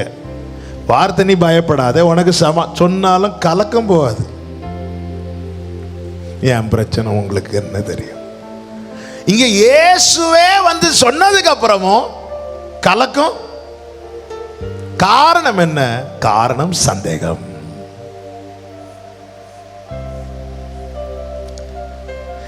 இதே பிரச்சனை தான் இன்னைக்கும் நடக்குது. சில சொல்லுவாங்க தெரியுமா, சர்ச்சில் வந்து வசனம் கேட்க நல்லா இருக்கு, வீட்டுக்கு போனதுக்கு அப்புறம் ஏன் வசனம் அப்படி திருப்பி மேலே போயிட்டா? அன்னைக்கு ஒருத்தங்க சாட்சிட்டு சொன்னாங்க, யார் இங்க இருக்கிறாங்களான்னு தெரியல. சண்டே வந்து செய்தி கேட்கிறோம், மண்டே டியூஸ்டே நல்லா இருக்கிறோம், வெனஸ்டே திருப்பி ஆட்டம் ஆரம்பிக்குது, திருப்பி பிரச்சனை ஆரம்பிக்குது. சண்டே ஆராதனைக்கு வந்து மண்டேயும் டியூஸ்டே நல்லா இருக்கிறோம், வெனஸ்டே திருப்பி அடுத்து ஃப்ரைடே சாட்டர்டே எல்லாம் எக்ஸ்ட்ரீம், திருப்பி அடுத்த சண்டே. இங்க பாருங்க, இயேசுவே வந்து உங்களுக்கு சமாதானம் சொன்னாலும் நாங்க கலங்கிட்டு தான் இருப்போம். சந்தேகம் எனக்குள்ளே வார்த்தை என்னை நோக்கி வந்த பிறகும் நான் பயந்து கொண்டிருக்கிறேன், நான் கலங்கி கொண்டிருக்கிறேன். ஆனால் எனக்குள்ளே இருக்கிற சந்தேகம், இந்த சந்தேகம் நம்மை கலங்கடிக்கும். சந்தேகம் நன்மைகள் மனம் ஏற்க மறுக்கும், தடையா நிற்கும். சந்தேகம் நம்மை அமிழ்த்தும். சந்தேகம் காற்றாய் அடிக்கும். சந்தேகம் நம்மை கலங்க வச்சுட்டே, நம்பாத. அவர் அப்படிதான் சொல்லுவார், உலகத்தின் முடிவு வரை உன் கூட இருக்கிறேன்னு சொல்லிட்டு திடீர்னு போயிட்டார்ல, அப்படிதான் சொல்லுவார். நீ இப்பவும் போறார், வெயிட் பண்ணு, வேணாம் கொஞ்ச நேரத்தில் பாரு, கண்ணு முன்னாடியே எடுத்துக்கொள்ளப்பட போகிறார். சந்தேகம் கலங்க வைக்கும். 5வது மத்தேயு 28:17.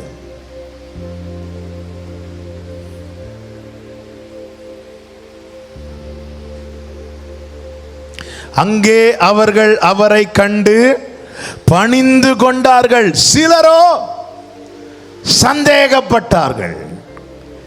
அப்ப பாருங்க, இயேசுவை கண்டதும் எல்லாரும் வர்ஷிப் பண்ணல, சிலர் வர்ஷிப் பண்ணாம இருக்கிறாங்க, சிலர் ஆராதிக்காம இருக்கிறாங்க. ஏன் ஆராதிக்காம இருக்கிறாங்களா? அவங்க அந்த வசனத்தை வாசி எடுத்துட்டியா போய் போவாது. வாசி 28:17. அங்கே அவர்கள் அவரை கண்டு பணிந்து கொண்டார்கள். சிலரோ சந்தேகப்படுறவனுக்கு அவரை ஆராதிக்க முடியாது. சிலருக்கு விடுதலை ஆராதிக்க முடியுது. இன்னைக்கு வீட்டில் சர்ச்சில் வந்து ஆராதிக்க முடியல, வீட்டில் இருந்து எப்படி ஆராதிக்க முடியும்? சர்ச்சிலையாவது பக்கத்தில் இருக்கிறவங்களாவது ஆராதிக்கிறாங்க, அதை பார்த்தாலாவது நமக்கு கொஞ்சம் ஆராதிக்க தோணும். ஆராதிக்க முடியலன்னா காரணம் என்ன தெரியுமா? சந்தேகம். சந்தேகம் இருக்கிறவனுக்கு ஆராதனை வராது. சந்தேகத்தின் அடையாளம். ஆமென். சந்தேகம் மனது ஏற்க மறுக்கும். இதெல்லாம் எனக்கு, நான் இன்னைக்கு தான் சர்ச்சுக்கு வந்திருக்கிறேன், இந்த வார்த்தை என்ன நோக்கியே வருது. இன்னைக்கு மெடிடேஷன்ல வேர்டு கேட்டோமே, தேவனுடைய கிரியைகள் வெளிப்படும் பொருட்ட இவன் இப்படி பிறந்தான். எத்தனை பேர் ஆமேன்னு சொன்னீங்க? நான் இப்போதான் வந்திருக்கேன் சர்ச்சில், உடனே எனக்கா வார்த்தை வரும். சந்தேகம் வரக்கூடாது. ஆண்டவர் சீனியாரிட்டி படி கிரியை செய்கிறவர் அல்ல. ஆண்டவர் இருதயத்தின் வாஞ்சையை திருப்தியாக்குகிறவர். ஆமென் சொல்லுங்க பார்க்கலாம். ஹல்லேலூயா.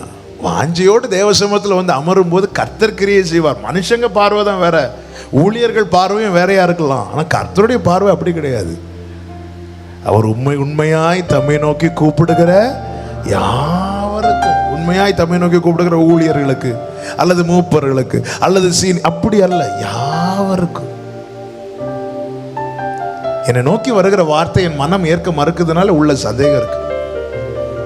என் கண்கள் இயேசுவை தவிர சூழ்நிலையை தான் பெருசா பார்க்குதுனாலே உள்ள சந்தேகம் இருக்கு. என்னால சரியா ஜெபிக்க முடியலனாலே உள்ள சந்தேகம் இருக்கு. எனக்குள்ள இந்த கலக்கம் இன்னும் மாறலைனால எனக்குள்ள சந்தேகம் இருக்கிறது. என்னால ஒழுங்கா ஆராதிக்க முடியலைனாலே எனக்குள்ளே சந்தேகம் இருக்கிறது. இந்த சந்தேகம் இருக்கிறவர்கள் ஆராதனை வேளையில ஆராய்ச்சிட்டு இருப்பாங்க. பாத்தீங்களா? சிலர் அப்படி கை தூக்கி ஆராய்ச்சிட்டு இருப்பாங்க, எப்படி நிற்பாங்க. ஏதோ இவங்களை எல்லாரும் ஆராதிக்கிறது போல, இவங்க அந்த ஆராதனை ஏற்றுக்கொள்வது போல அப்படி பார்த்திருக்கீங்களா? சிலர் ஆராதனை வேளையில ஆராதிக்கணும், ஆராதனை வேளையில் ஆராயாதிருங்கள். சில அப்பதான் ஆராய்ச்சிட்டு இருப்பாங்க. சில சண்டே வந்து ஆராதனையில பயங்கரமா ஆராதிப்பாங்க. இன்னைக்கு உண்மையில ஞாயிற்றுக்கிழமையா வெள்ளிக்கிழமையா? இப்ப லாக்டவுன்ல எந்த டேன்னு நமக்கு உண்மையில ஞாயிற்றுக்கிழமையா?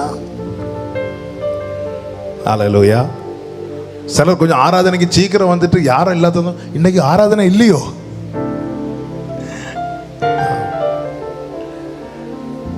ஹல்லேலூயா. என்னால ஒழுங்கா வர்ஷிப் பண்ண முடியலனால இந்த சந்தேகம் ஆராதிக்க விடாது, அவரை பணிந்து கொள்ள விடாது. நம்முடைய தேவனாகிய கர்த்தருக்கு முன்பாக நாம் பணிந்து குனிந்து முழங்கார் படியிட கடவோம் விடாது. சந்தேகம் எவ்வளவு பெரிய பிசாசு பாத்தீங்களா? ஆண்டவர் சொல்ற, நீ விசுவாச அறிக்கையெல்லாம் பண்ற, ஆனா இருதயத்துல சந்தேகத்தை வச்சுட்டு பண்ண அது நடக்காதுப்பா. இந்த சந்தேகம் மாற என்ன செய்யணும்? ஆமென். யோவான் 10வது அதிகாரம் அதனுடைய 24வது வசனத்தை வாசியுங்கள். யோவான் சுவிசேஷம் 10வது அதிகாரம் அதனுடைய 24வது வசனம். 23 முதல் வாசியுங்கள். இயேசு தேவாலயத்தில் சாலமோனுடைய மண்டபத்தில் உலாவிக் கொண்டிருந்தார். அப்ப தேவன் எங்கே இருக்கிறார்? இயேசு கிறிஸ்து ஆலயத்தில் என்ன செய்து கொண்டிருப்பாராம்? உலாவிக் கொண்டிருப்பார். அவர் உலாவிக் கொண்டிருந்தார். அப்பொழுது யூதர்கள் அவரை சூழ்ந்து கொண்டு ஆராதிக்கும் போது, நல்ல கவனிங்க, இயேசுவை சூழ்ந்து கொள்ளணும். ஒரு ஆமீன் சொல்லுங்க பார்க்கலாம். சபையாய் நம்ம அவரை சூழ்ந்து கொள்ளணும். அவர் இயேசு, இயேசு. ஒரு சபையாய், ஊழியர்களாய், விசுவாசிகளாய் என எல்லாரும் சேர்ந்து கூடும்போது நம்ம எல்லாருமே சேர்ந்து அவரை கவர் பண்ணணும். அவர் அத்தனை கால் தேவன் தம்முடைய கிருபையினால் நம்மை சூழ்ந்து கொள்ளுகிறார், தம்முடைய உண்மையினால் நம்மை சூழ்ந்து கொள்ளுகிறார். இல்ல, நாம் ஆராதிக்க வரும்போது அவரை சூழ்ந்து கொள்ளணும், அவரை கவர் பண்ணி நிக்கணும், அவர் நம் மத்தியிலே இருக்கணும். நம்ம பாடுவோமே, எங்கள் மத்தியில் உலாவிடும். ஹல்லேலூயா. எங்கள் மத்தியில் உலாவிடும், எங்களோடென்றும் வாசம் செய். அப்படின்னு என்ன அர்த்தம் தெரியுமா? நம்ம விட்டு வெளியே விட்டுறக்கூடாது ஆண்டவரை. ஹல்லேலூயா. எனக்கு இந்த வெளிப்படுத்தின விசேஷம் படிக்கும் போதெல்லாம் சில காரியங்கள் ரொம்ப பாரமா அழுவேன். அதில் தான் ஒன்று, சபைகளுக்கு சொல்ல ஆரம்பிக்கும் போது எப்படி ஆரம்பிக்கிறார் தெரியுமா? குத்து விளக்குகள் மத்தியில் உலாவுகிறவர். குத்து விளக்குகள் எதை காண்பிக்கிறது? சபைகளை காட்டுகிறது. அப்போ சபையின் மத்தியில் உலாவி எபேசு சபை என்று சொல்லி துவங்கி துவங்கி துவங்கி கடைசியில் லவோதிக்கியா சபைக்கு சொல்லும் போது அவர் சொல்லுகிறார், இதோ வாசல் படியில் நின்று நான் கதவை தட்டுகிறேன். மத்தியில் இருக்கிற வேண்டியவரை இப்போ வெளியே விட்டு கதவு போட்டியாச்சு. ஆண்டவரை வெளியே விட்டு கதவு போட்டு உள்ள என்ன ஆராதனை பண்ணி என்னத்துக்கு? ஆண்டவரை வெளியே விட்டு கதவு போட்டு உள்ள என்ன பாடி என்ன ஆடி என்னத்துக்கு? ஆராதனை அவருக்குரியது மாத்திரமே.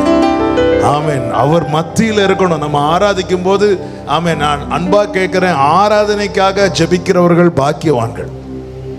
ஆமென். ஆராதனைக்காக ஒரு சிலர் சொல்லுவாங்க, ஃபர்ஸ்ட் நாங்கள் சீக்கிரமாக எழும்பி ஆராதனைக்காக நாங்கள் ஜெபம் பண்ணுறோம். எனக்கு உண்மையிலே நான் அவர்களுக்காக நான் ஆண்டவரை அதிகம் ப்ரைஸ் பண்ணுவேன். ஆமென். ஆராதனைக்காக ஜெபிக்கணும். நமக்கு ஆராதனை வேணும், நல்ல வார்த்தை வேணும், எல்லாம் வேணும். எல்லாத்துக்கும் மேலே அவர் நடுவில் இருக்கணும். ஆமே. நான் இன்னும் அன்பாக கேட்கறது என்னன்னா, 6 மணி ஆராதனை முடிஞ்சவங்க 5 மணிக்கே வந்திருந்து, அல்லது அட்லீஸ்ட் 5:30க்காவது வந்திருந்து இங்கேருந்து ஆராதனைக்காக ஒரு கூட்டம் ஜெபிக்க ஆரம்பிக்குமானால் மற்றவர்கள் வரும்போதே அந்த வாசல்ல கால் வைக்கும் போதே அந்த தெய்வ பிரசன்னத்தோடு உள்ள என்றாவாங்க. ஆமேன்னு சொல்லுங்க பார்க்கலாம். கைகளை உயர்த்தி ஆமேன்னு சொல்லுங்க. நான் இதை ஒரு ரிக்வஸ்டாகவே வைக்கிறேன். நீங்கள் அறிவு நான் மட்டும் வந்துருந்தேன் அப்படிலாம் பார்க்காதீங்க. இது அப்பா வீடு. ஆமேன்னு சொல்லுங்க பார்க்கலாம். வந்திருந்து ஆராதனைக்காக ஊழியர்களுக்காக ஜெபிக்கணும். இங்கிருந்து மாம்சிகமாக ஒரு வார்த்தையும் வெளிவரக்கூடாது. அந்த விஷயத்தில் நான் ரொம்ப நடுக்கமாக இருக்கிறேன். ஒரு வார்த்தை கூட. ஏன்னா ஒருத்தங்களை மனசில் வச்சுட்டு பேசினாலே எழுத்து கொல்லும், அந்த ஆளை டேமேஜ் பண்ணிடும். அப்படி இங்கே மாம்சிகமாக நமக்கு பிரசங்கம் தேவையே கிடையாதுங்க. நம்மை உயிர்ப்பிக்கிற வார்த்தை தான் தேவை. ஆமாம். எனவே முடிந்தவர்கள் நீங்கள் முதல் ஆராதனைக்கு வரவங்க கொஞ்சம் ஏர்லியராக வந்திருந்து ஜெபம் பண்ணுங்க. செகண்ட் ஆராதனைக்கு வரவங்க அட்லீஸ்ட் ஒரு 1/2 hour முன்னாடியே வந்திருந்து ஆராதனைக்காக அதிகமாக ஜெபம் பண்ணுங்க. நிச்சயமாக இது ஒரு ரிக்வஸ்டாகவே நான் உங்களுக்கு வைக்கிறேன். அநேகர் ஆன்லைனில் பார்க்குற அநேக சகோதரிகள் சகோதரர்கள் அவன் உபவாசித்து ஜெபிக்கிற அநேகர் இருக்கிறாங்க. அதெல்லாம் இத்தனைக்கு நான் அவங்கள ஃபேஸ் டு ஃபேஸ் பார்த்ததே கிடையாது. ஆனால் அவங்க சொல்கிற சாட்சிகள், கர்த்தர் சபையை குறித்து வெளிப்படுத்தின காரியங்கள்லாம் கேட்கும்போது சும்மால வெளிப்படுத்த மாட்டாருங்க. அதுக்காக கிரயம் செலுத்தி ஜெபிக்கிறவங்களுக்கு தான் வெளிப்படுத்துவார். அவர்களுக்கு நான் ஆண்டவர் நாமத்தில் உங்களை வாழ்த்துகிறேன். ஆண்டவர் ரொம்ப நல்லவர். ஓகே, நம்ம செய்திக்குள்ளே வருவோம். ஆமென். இப்போ இயேசுவை சூழ்ந்திருந்து சொல்ற வார்த்தை கேளுங்க. 24 வாசிங்க. அப்பொழுது யூதர்கள் அவரை சூழ்ந்து கொண்டு, எதுவரைக்கும் எங்கள் ஆத்மா எதுவரைக்கும் எங்களுக்குள்ள இந்த சந்தேகம் உண்டாக்குவீர்? கிறிஸ்துவானால் எங்களுக்கு தெளிவாக. நான் ஆவிக்குரிய கண்ணோட்டத்தோடு சொல்லுகிறேன், நல்ல கவனமா கேளுங்க. அப்போ சந்தேகம் மாறணும்னா என்ன உண்டாகணும்? அந்த வசனத்தில் இருக்கு பாருங்க கடைசியில். தெளிவு. சொல்லுங்க எல்லாரும். தெளிவு வரும்போது, அதுதான் தெளிவு இல்லைன்னா குழப்பம் தான். என்னது? சந்தேகம். குழப்பம் தான் சந்தேகம். இந்த தெளிவுல தான் எல்லாமே தெரியும். கலங்கி இருக்கிற தண்ணி இருக்க அடுத்த ஸ்டெப் என்ன இருக்குன்னு தெரியாது. ஆனா தெளிவான தண்ணீரினுடைய ஆழத்துல கூட என்ன இருக்குன்னு நம்மால பார்க்க முடியும். நம்முடைய விசுவாசம் என்பது தெளிவா இருக்கும்போது நம்முடைய ஆவிக்குரிய கண்களுக்கு அநேக காரியங்கள் தெரியும். நம்முடைய விசுவாசம் குழப்பமான விசுவாசமா இருந்தால் தெரியாது.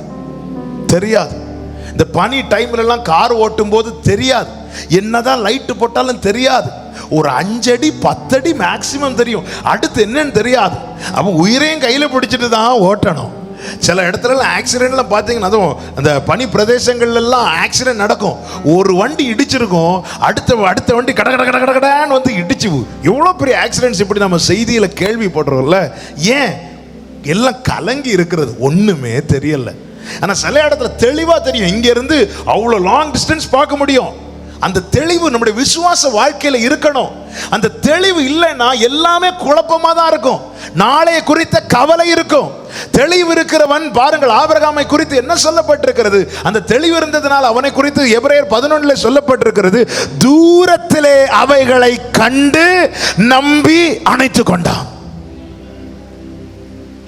ஆபிரகாமுடைய விசுவாச தெளிவு, அவன் எதை வர பார்த்துட்டானா? நித்தியத்தை வர பார்த்துட்டான். நமக்கு அடுத்த வீட்டு ரூம்ல இருக்கிறத பார்க்க முடியல, நமக்கு பைபிளே பார்க்க முடியல. ஆபிரகாமுடைய தெளிவு என்பது, இந்த தெளிவு விசுவாச தெளிவு தேவ பிள்ளைக்கு தேவை. இல்லைன்னா கடைசி வரை பயந்துட்டு தான் இருப்போம், கடைசி வரை கலங்கிட்டு தான். பேதுருக்கு அந்த தெளிவு இருந்ததுனால தான் ஏரோது சிறையில் பிடித்து போட்ட பிறகும் படுத்து சூப்பரா தூங்குறாரு. அடுத்த நாள் கழுத்தை வெட்ட போறாங்க. யாக்கோபுடைய கழுத்தை வெட்டியாச்சு, பேதுருடைய கழுத்தை வெட்டணும். பேதுரு தூங்கிட்டு இருக்கிறாரு. எப்படி முடியும்? தெளிவு இருக்கு. ஏன்? ஆல்ரெடி ஆண்டவர் சொல்லிட்டாரு, நீ முதிர் வயதாகும் போது ஒன்று தூக்கிட்டு போவாங்க. அப்போ தேவன் அங்கே அந்த தெளிவு, எனக்கு இப்பெல்லாம் ஒன்றும் நடக்காதுப்பா.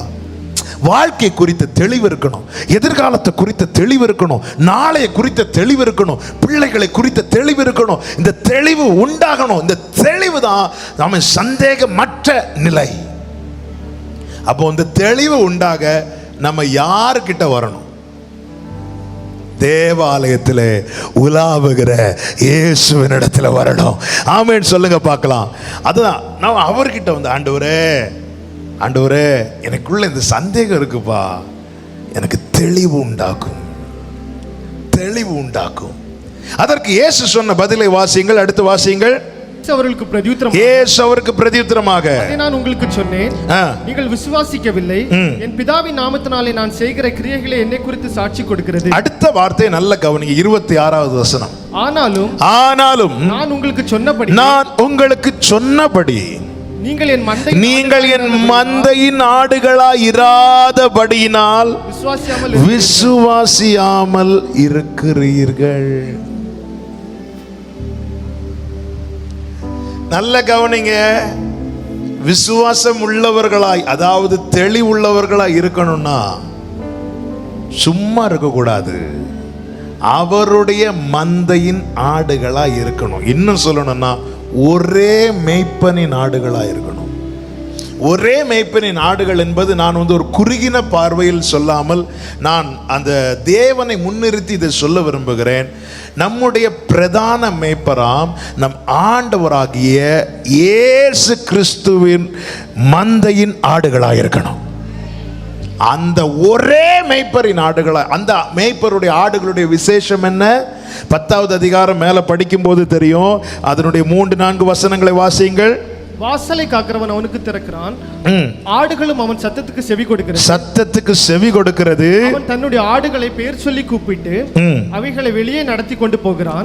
அவன் தன்னுடைய ஆடுகளை வெளியே விட்ட பின்பு அவைகளுக்கு முன்பாக நடந்து போகிறான். ஆடுகள் அவன் சத்தத்தை அறிந்தபடியினால் அவனுக்கு பின் செல்கிறது. அந்நியருடைய சத்தத்தை நல்ல கவனமா கேளுங்க. இது நிறைய பேசுனதுல நான் இதுல சொல் நல்ல கவனிங்க. மந்தையில சேர்க்க தான் தோல்ல தூக்கிட்டு நடப்பார், சேர்த்த பிறகு முன்னாக தான் நடப்பார்.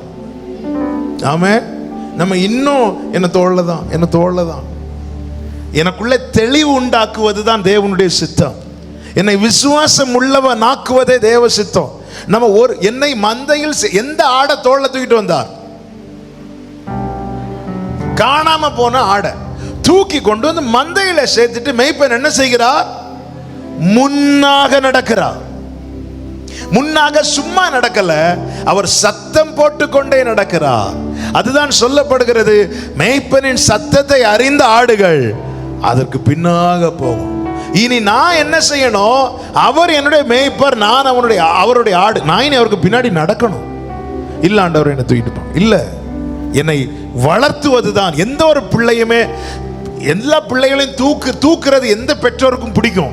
ஆனா மனசுல என்ன எதிர்பார்ப்போடு தெரியுமா? என் பிள்ளை என்ன செய்யணும்? வளரணும். ஒவ்வொன்றா பார்த்து இல்ல. கடந்த வாரத்தில் ஃபேமிலி குரூப்ல டேவிட் ஒரு போட்டோ போட்டிருந்தான். ஐசக்குக்கு 2 பல்லு வந்து அப்படியே முளைச்சிட்டு. வளர்ச்சி என்பது எந்த பெற்றோருக்குமே பிரியம். அதை பார்த்து சந்தோஷப்படுவோம். ஒரு பிள்ளை இப்படி எழும்பி நிக்குதுனாலே சந்தோஷப்படுவோம். ஹல்லேலூயா. பிள்ளையை நடக்க விடுவோம். ஐயோ, பிள்ளை நடந்தா கீழே விழுந்துரும் சொல்லிட்டு பிள்ளையை நடக்க விடாம பண்ணிட்டோம்னா அந்த பிள்ளைக்கு நம்ம என்ன செய்கிறோம்? கெடுதல் செய்கிறோம். அவர் நல்ல மேய்ப்பன். அவருடைய மேய்ச்சலின் ஆடுகள் புஷ்டியா இருக்குவதே அந்த மேய்ப்பருடைய விருப்பம். ஹல்லேலூயா. அவர் என்ன செய்கிறார்? வேண்டிய சத்தத்தை, வார்த்தைகளை கொடுத்து முன்னாக நடக்கிறார். அவருடைய ஆடுகள் பின்னாக நடக்கிறது. இன்னைக்கு அவர் மந்தையில சேர்றதுல யாருக்கும் பிரச்சனை கிடையாது. ஆனா அந்த மேய்ப்பனுக்கு பின்னாக நடக்கிறது தான் பிரச்சனை. இந்த பிரச்சனை தான் தெளிவுக்கு பதில் குழப்பங்களை உள்ள கொண்டு வருது. யூதர்களுக்கு பிரச்சனை என்ன தெரியுமா? வார்த்தையெல்லாம் வந்து கேட்பாங்க. நீங்க படிச்சீங்கன்னா அவருடைய செய்தியை கேட்டவங்க மட்டும் சீஷர்களா இருப்பாங்கன்னா அவரை சிலுவையில் அடைய ஒருத்தர் கூட நெருங்கி இருக்க முடியாது. ஏன்னா அவரை ஏற்கனவே ஆசாரியர்கள் பரிசேயர்கள் எல்லாம் ஆலோசனை சங்கத்தார் அவரை பிடிக்க வந்தாங்க. ஆனா ஏன் பிடிக்க முடியலையா? ஜனங்கள் என்ன செய்தார்கள்? அவரை சூழ்ந்திருந்தார்கள். அப்போ அவங்களுக்கு தெரியும் இந்த கூட்டம் ஆமேன் போட்டதும் போயிடும். ஆமேன் போடுற கூட்டம் இருக்கிறது வரைக்கும் இல்லை, அவர் தனியா இருப்பாரு. அப்போ அவர் கூட எத்தனை பேர் இருப்பாங்க? அவரை ஃபாலோ பண்ற ஒரு 12 பேர் மட்டும்தான் இருப்பாங்க. நம்ம எந்த கூட்டத்தில் இருக்க விரும்பும்? கூட்டத்தோட கூட்டமா வந்துட்டு ஆமீன் போட்டு போகிற அந்த கூட்டமா? அதை தேவன் ஒருபோதும் மந்தையாய் கன்சிடர் பண்ணல. தம்முடைய மந்தை ஆண்டவர் யூதர்கிட்ட சொன்ன வார்த்தை என்ன? வெளியே நிற்கிற யூதர்கள் அல்ல, ஆலயத்துக்குள்ளே அவரை சூழ்ந்திருந்த பிறகும் அவர் சொன்ன வார்த்தை, நீங்க இன்னும் என்னுடைய மந்தையின் ஆடுகளா இராததுனால உங்களுக்கு இந்த தெளிவு வராதுப்பா. என் மந்தையின் ஆடுகள் என் சத்தத்தை அறிந்திருக்கிறது. ஆமென். அவர்கள் எனக்கு செவி கொடுக்கிறது. வார்த்தை கேட்டு ஆமீன் போடுறதில்ல, அவர் காட்டும் பாதையிலே நடப்பது. மேய்ப்பன் முன்னாக செல்லுகிறான், அவருக்கு தெரியும், மேய்ப்பனுக்கு தெரியும், என் ஆடு வேற எங்கேயும் போகாது, என் பின்னாடி தான் வரும். முன்னாக செல்லுகிற. அடுத்த வார்த்தை வாசியுங்கள். அந்நியருடைய சத்தத்தை, அந்த வார்த்தை ரொம்ப முக்கியம். அந்நியருடைய சத்தத்தை அவைகள் அறியாதபடியினாலே அவைகள் அந்நியனுக்கு பின் செல்லாமல் அவனை விட்டு ஓடிப்போம். நல்ல கவனமா கேளுங்க. அநேக சத்தங்கள் குழப்பத்தை உண்டாக்கும். இந்த வார்த்தை எழுதுறவங்க அப்படியே கோட் போட்டு எழுதி வச்சிருங்க. அநேக சத்தங்கள். இன்னைக்கு என்ன பிரச்சனை அப்படின்னா, எல்லா சத்தத்தையும் கேட்கிறது, எல்லா செய்திகளையும் கேட்கிறது.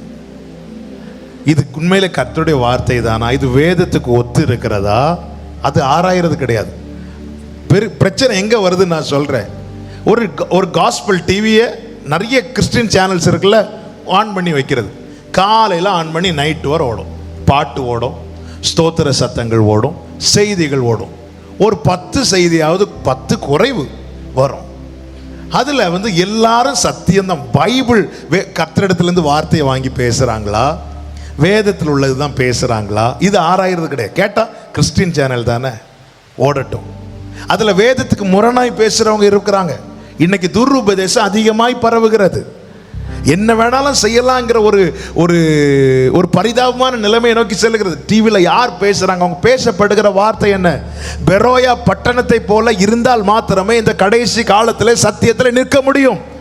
சபைக்கு சொல்லுகிற வார்த்தை அதுதான். டிவி கிறிஸ்டின் டிவி ஓடுதுன்னு சொல்லிட்டு அதுல போட்ட எல்லாத்தையும் பார்க்காதீங்க. அதுல சொல்ற வார்த்தை ஒரு ஆவிக்குரிய நிதானிக்கிறான். நல்ல சத்தியம் பேசுற பரிசுத்தவான்கள் இருக்கிறார்கள்.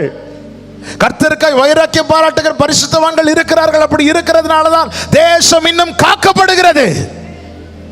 அதே வேளையில் துருபதேசமும் வேகமாய் பரவுகிறது. எனவே ஒரு கிறிஸ்டியன் சேனல் ஆன் பண்ணிட்டு ஆமா அதுல போடுறது எல்லாம் கர்த்தருடைய வார்த்தை தான் கேட்கிறோம் சொல்லிட்டு அநேக சத்தங்கள் குழப்பத்தை உண்டாகும். அவருடைய சத்தம் மாத்திரமே தெளிவு உண்டாக்கும். அநேக சத்தங்கள். இன்னைக்கு ஒரு செய்தி, அடுத்த செய்தி. யாருக்கு செய்தி கேட்கிறோம்? அவங்க என்ன பேசுறாங்க? அவங்க பேசுற வார்த்தை வேதத்தில் இருக்கிறதா? இயேசு சொன்னார், இயேசு அப்படி சொன்னாரா? இது ஆராயிறது கிடையாது. ஏன்னா டைம் இல்லை. எனவே ஒரு செய்தியை போட்டு பார்த்து கேட்கிறது. டிவி சேனல் நடத்தி யாராவது இதை பார்க்குறீங்கன்னா உங்களுக்கு என்னுடைய அன்பான வேண்டுகோள், ஏதோ போடணுமேன்னு சொல்லிட்டு எல்லா செய்தியும் எடுத்து தயவு செய்து போடாதீங்க. அந்த வார்த்தை அவர்கள் சத்தியம் பேசுறாங்களா, வேதத்துக்கு ஒத்து பேசுறாங்களான்னு பார்த்து போடுங்க.